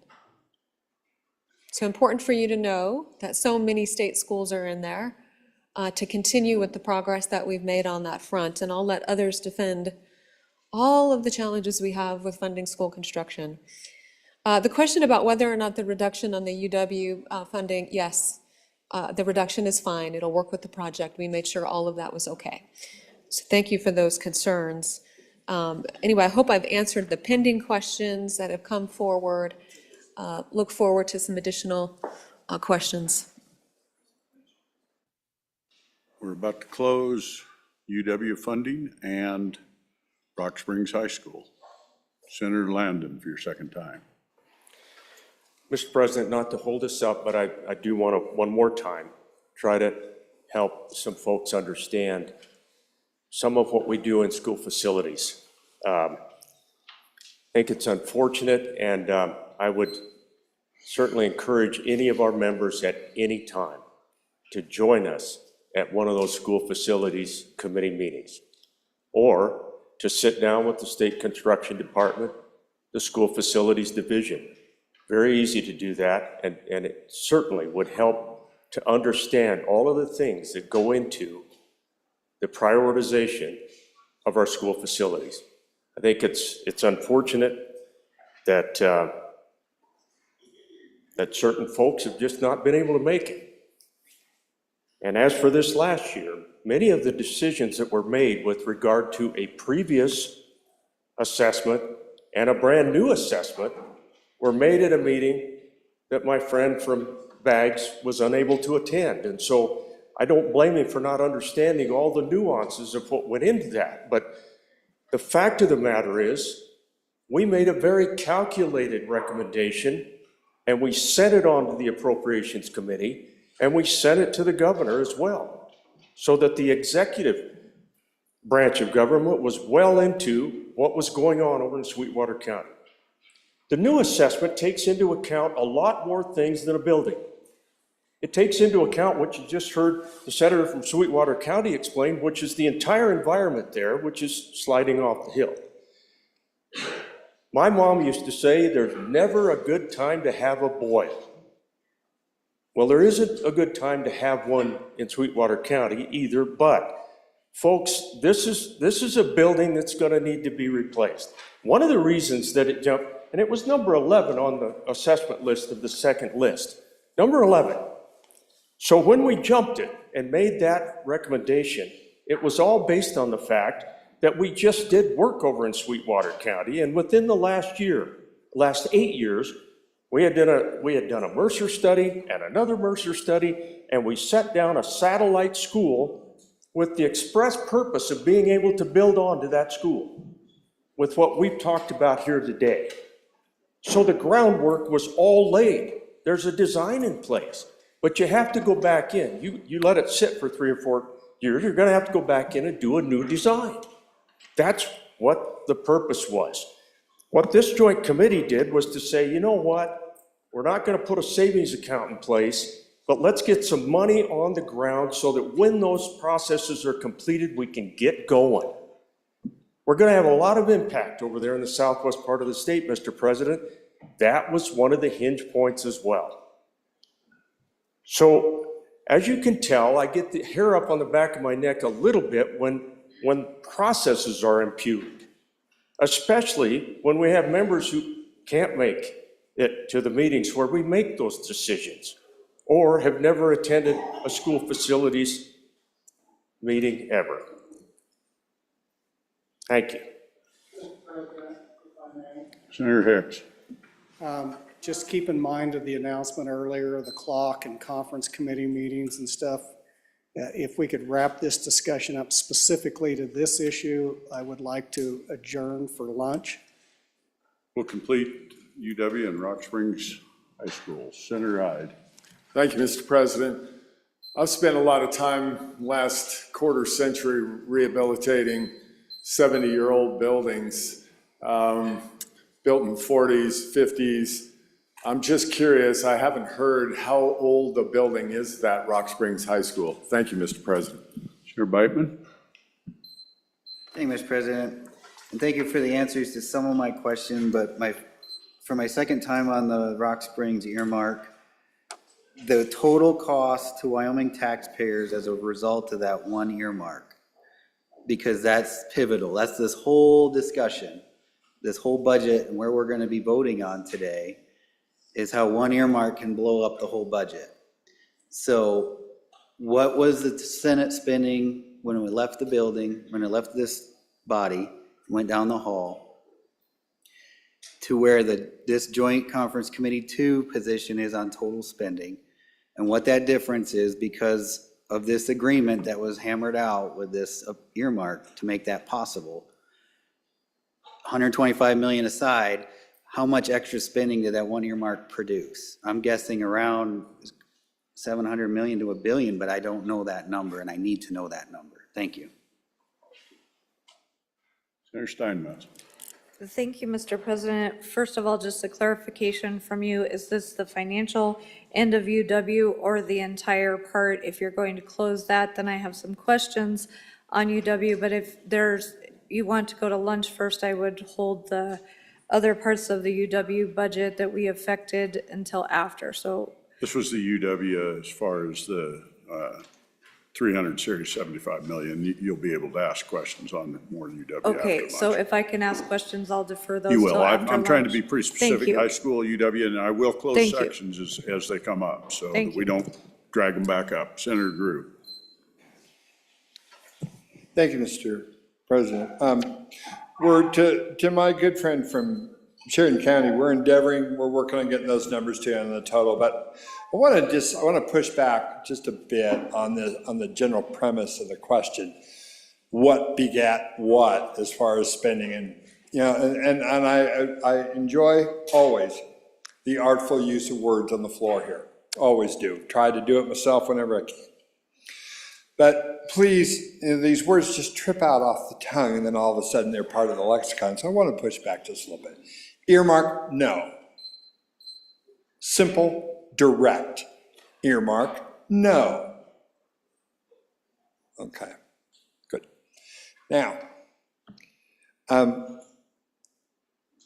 we've talked about the reasons on the school, and I unfortunately was off the floor talking to staff about getting the numbers that you were asking for, but I do, a couple of things, just once more, a little history. It was almost 4 years ago in this body, the good JAC, in an attempt to listen, and it came from this side of the hall, to cut and cut and cut again. We did a cut. What did we cut? We cut out the School Facilities Commission dollars to do studies to update their facilities lists. So for 2 years, they had no money to do it. That caused that, plus the problems that were occurring not problems, they're kind of happy problems actually, occurring in Sweetwater County with regard to tremendous economic growth, which we all share and want. We had a discussion about wanting energy stuff today. And so that's where it came from, but yet we didn't have a way to track what was happening on the ground. And that happened in my county as well. It happened all across the state. So now we're playing catch up. And the folks in one county are having, and actually happening a little more around the state. It's happening here, it's happening wherever. That's why the JAC thought, well, maybe we should start putting money aside for these big projects. Senate said, no, we don't want to do that. So we decided what the best thing to do would be to put that money back in the school land fund or the school SPF, school permanent fund. but then reallocate some dollars to try to address the pressing need at the moment, the pressing need that was cited. And then talking about, asking a question about the rehab and the age of the building. My good friend from Natrona County. I don't know the answer to the question specific, but I do know this. And originally, $8 million was in the budget to fix a backflow preventer at that same school and all the associated work with it on a school that even the school district said they wanted to tear down. Now, does that sound like an appropriate and adequate use for $8 million of taxpayer money to fix something in a building we're going to tear down? That's the type of thing where you start spending good money after bad, and that was one. And so that led us, plus the hue and the cry from the folks in that county and their issues, to lead us to the conclusion that we came to. Not an earmark, but the solving of a problem. I repeat that. And that's what this budget is trying to do all the way across, whether it's addressing concerns at UW, which we did try to address as best we could with an opposite view from the other body, but we kept some of those things. We're going to continue to talk about that one. But I hope we get this cleared up with the schools. We're going to get the numbers for you, but there was never a quid pro quo about other spending. There was never any of that there. Like, as has been stated before, the governor had a concern and announced it.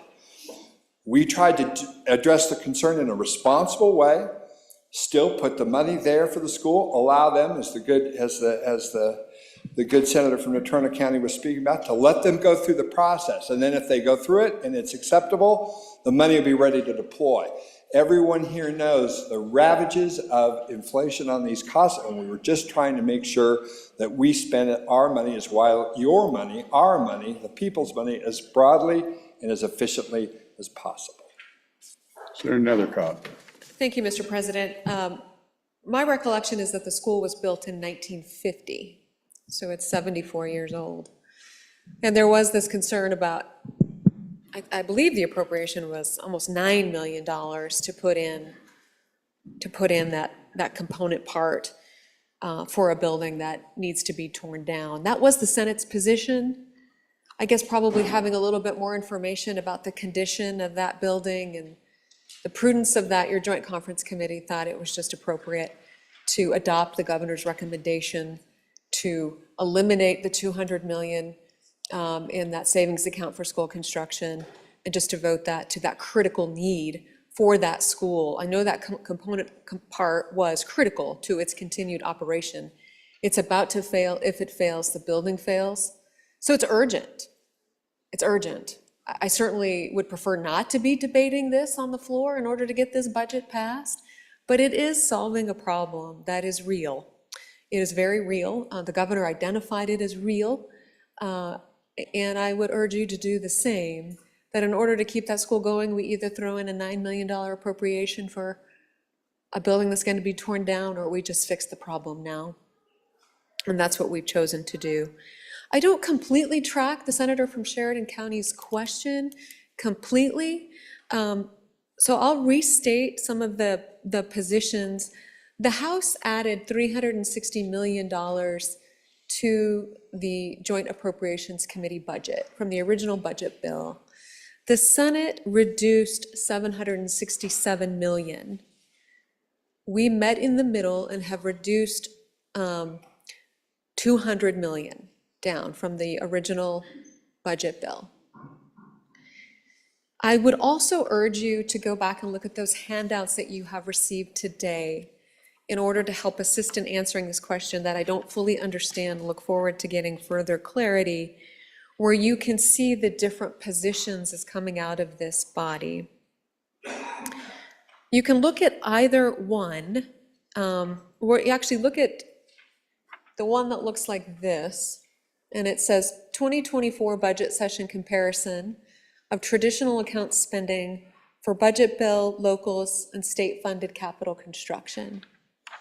And there's a comparison, and it also provides the JAC position originally from the budget bill, the House position, the Senate position, and ultimately the JCCO2 position. So the 25-26 Senate position for general fund spending was 4 million. Your 25-26 JCC 02 position was $40,000 less. So the general fund position was $40,000 less than the Senate's position coming out of this body for general fund spending. Now, for SIPA spending for construction, right, which is what we're doing, the Senate's position was 0. And the JCC 02 was 230 million to spend out of SIPA. But we went pretty hard on that 0. We found that compromise, and we reduced that by 30 million from the House's position. You can look at the more complex sheet. It's pretty simple too. It looks like this, and it has those details in it, and it provides a further breakdown of those accounts to include K through 12 education, and you can see these positions there to where they have been historically. So I would encourage you to study that to help maybe provide some additional information, but I'm not tracking how the $150 million appropriation for the school turns into $700 million. So maybe further clarity on that question, because I'm not tracking it. Senator Cole. Thank you, Mr. President. Just a few things. 53 years old is the building. It's in an old part of town. The issue is the town kind of grew up around it. It's landlocked in its current position. The streets are small. There's been problems with accidents. I think that is exacerbated by the fact the streets are really congested. It was never, back in the day, it didn't have this kind of traffic. Kids didn't have cars like they do now. The new location's kind of, outside in a growing part of town. And it has, I don't know, the streets are probably 3-4 times as wide as they are up there. So the locations logistically is a lot better. And yeah, it costs a lot of money for schools. The place is doing pretty poorly. And the issue is just what do we do?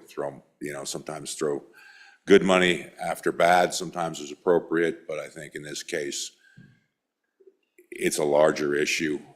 There's a lot of growth coming in the area. There's a lot of pluses to reason why it's in a lot better location, and it's going to happen eventually. It has to. I'm not going to impugn the quality of our facilities people. I think they did the best they could do with what they had, but I think our process is definitely jacked up, to say it in that way. It's not what it needs to be. But here we are today talking about this need, and I just wanted to stand up and say that there is a lot of reasons for doing this. I realize we have to do a lot better job with school facilities and with better methodology so we can make good decisions. But on and I guess trying to justify why there's a need for a school there. Thank you, Mr. President. Thank you, Mr. President. And I'll just tack on to what the good senator from Rock Springs mentioned. I've been in that building probably 40 of the 50 years it's been around. As a coach, we went over there all the time. I think the thing we're missing on this building that makes it so important is it is built on the hillside, and a good share of the city of Rock Springs is built over top of coal mines. And so if you just think about it in your own area, if you had a school building that was starting to slide off a hill, would you be excited to get this thing going, get this thing rolling? I would be. It was a decent school. It was a nice school. And again, I've been in there many, many times. And I do think that the folks over there that have maintained it have done a really good job with what they've had to deal with. But just like they have many, many of the buildings over there with all the subsistence, even though they've backfilled some of the mines over there, this is built over top of mining. And so we need to get on it. We need to do this. Senator Hicks. Mr. President, I move that we stand recess. We're not finished on Rock Springs. Senator Beitman. I know I've already spoke twice, Mr. President, so this is a point of order / information. Specifically dealing with my question, I did get a sheet handed to me while the good senator was answering my question. It's more specific to my question. And with your leave, can I read the answer to you? Can. Okay, so the Senate file, as it left the Senate, these are all funds, was 10,427,000,000 and change. The JCC2 actions cut or added in, I think this is added in 173.5 million. So the JCC02 bill, I'm showing at 11.020 billion. So we're about 593 million difference. So that's that answer, and I think the people that gave me this, I think it's LSO. The second item was the use of my use of the term earmark, and I chose that word specifically to avoid the term pork barrel and other possible derogatory terms, because earmark does have a specific meaning. And it means a provision, a spending provision inserted into discretionary spending appropriations bill that directs funds to a specific recipient or recipients while circumventing the merit-based process or the competitive allocation of funds process. So that's why I specifically used the word earmark, and I stand by that word. I don't think it's a derogatory term. I think it's factual based on the point I was trying to make, Mr. President. So thank you for your leave on that. Senator Dockstader, do you have something? Thank you, Mr. And President. then Senator Jones. Thank you, Mr. President. Not specific to the numbers, and I appreciate those, appreciate the good Senator bringing those back up. But this is more into the theory of what we do with our schools and how we fund them. I think we all realize that it may be time to make some serious changes in there. If there's a place in this state that's going to grow rapidly in the next few years, it'll be that Tronopatch area. I've spent a lot of time down there in the last 2 years studying it, meeting with those who are running our mining processes. They're moving forward with some mining processes that will absolutely expand what they're doing so fast that one of our questions was, and this is not the issue, was where are we going to put all these people? And as I think about that, we're going to put them in Rock Springs, Green River, Bridger Valley. Rock Springs will be the main point, and that will be where the schools will grow the fastest. So in theory, I know there's Mercer studies. I know we say, okay, this is how this place is going to grow this much by projection, but this place will need the support because in my opinion, having spent time there, hauling the university down there to say, we need engineers, nothing else but engineers. We need to prepare for the growth in Southwest Wyoming, the Rock Springs area. So that's why I can support a school in this area. We can go to the numbers and say it doesn't fit, doesn't work, but I can say by being there and attending their meetings, being out into the Tronopatch and visiting with the mining operations, that's the place that's going to grow with numbers and people and kids in schools. Senator Jones and Senator Drew. Mr. President, I feel compelled to tell a couple more things about the Sweetwater County and in particular the Rock Springs School. We are overcrowded. We have 1,500 students that are traveling back and forth between our main building and a little satellite building. And just as the previous senator talked about, we are so fortunate that we have a lot more coming to our area, and we have no idea how many more students that's going to increase, but we are overcrowded right now. Overcrowded. We have used every nook and cranny for these students to have classes in, and they are traveling back and forth on the interstate to get to the satellite school and back. There's a lot of dangerous conditions that exist, and unfortunately, we have lost a student due to these issues. There's one other thing that makes Rock Springs, I believe, a little bit more different than some of these other schools on the list. There is an emergency rules process, and I did do a little bit of research into it, and maybe all of you should as well, but our school district has done everything to comply with the emergency rules to move us up this list. Thank you. Senator Drew. Thanks, Mr. President, and I don't want to stand between you and lunch for very long here, just real quick, and I really appreciate the good Senator Sheridan talking about earmarks, and he is exactly right. He read the textbook definition, and this does not fit to any of them, and let me explain why. One, the $150 million was put into a pool account for half a dozen projects, all of which, so no single dollar amount is tied to any one project. Why? Because it saves money. Because what you do, if you put a specific dollar amount to each project, you're telegraphing a pass to every contractor telling you how much you're willing to spend on the project. What we did was we put, if you read on your budget, I think it's page 139, that we just put a total dollar amount in 5 different projects, so it's not specifically allocated to any one project. Second point, as to the good payer, why are we doing this? We're just blowing off process? No. If you go to School Facility Commission Rules, Chapter 3, Section 8, adequacy of education space for required programs is one way you can use to effectually rate the adequacy of any project. This is what is used here in this case, is to say, yes, this one meets that criteria. So yes, we're going to go through all the processes. We're going through all the processes now with all these schools. What we're trying to do is put the money together so when these processes get completed, they'll be able to pull the trigger. Not an earmark, not a specific ask, not anything other than what it is. Thank you, Mr. President. Let's go to lunch.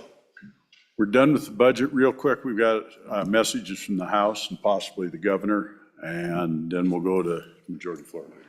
From the House of Representatives, March 8, 2024, message number 294.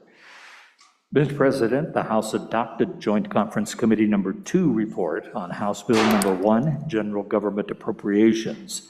Ayes 41, noes 21. Thank you. That's the only one, Randy? More. Thank you. I thought. Mr. President, the following messages are all dated March 8, 2024 from the House of Representatives. Message number 295, conferees appointed on Joint Conference Committee number 1 on amendments to Senate File 132. House conferees are Representative Nicholas, Chairman, Representative Sherwood, and Representative Stiff.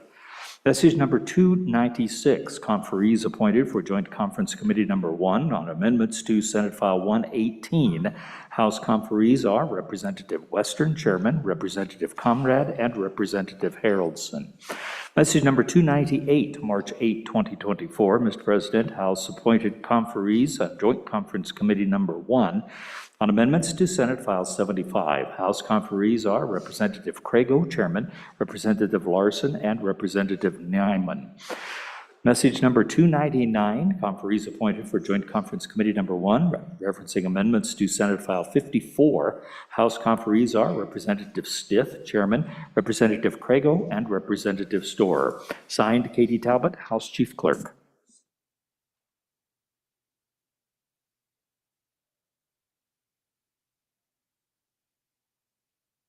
Mr. Majority Floor Leader.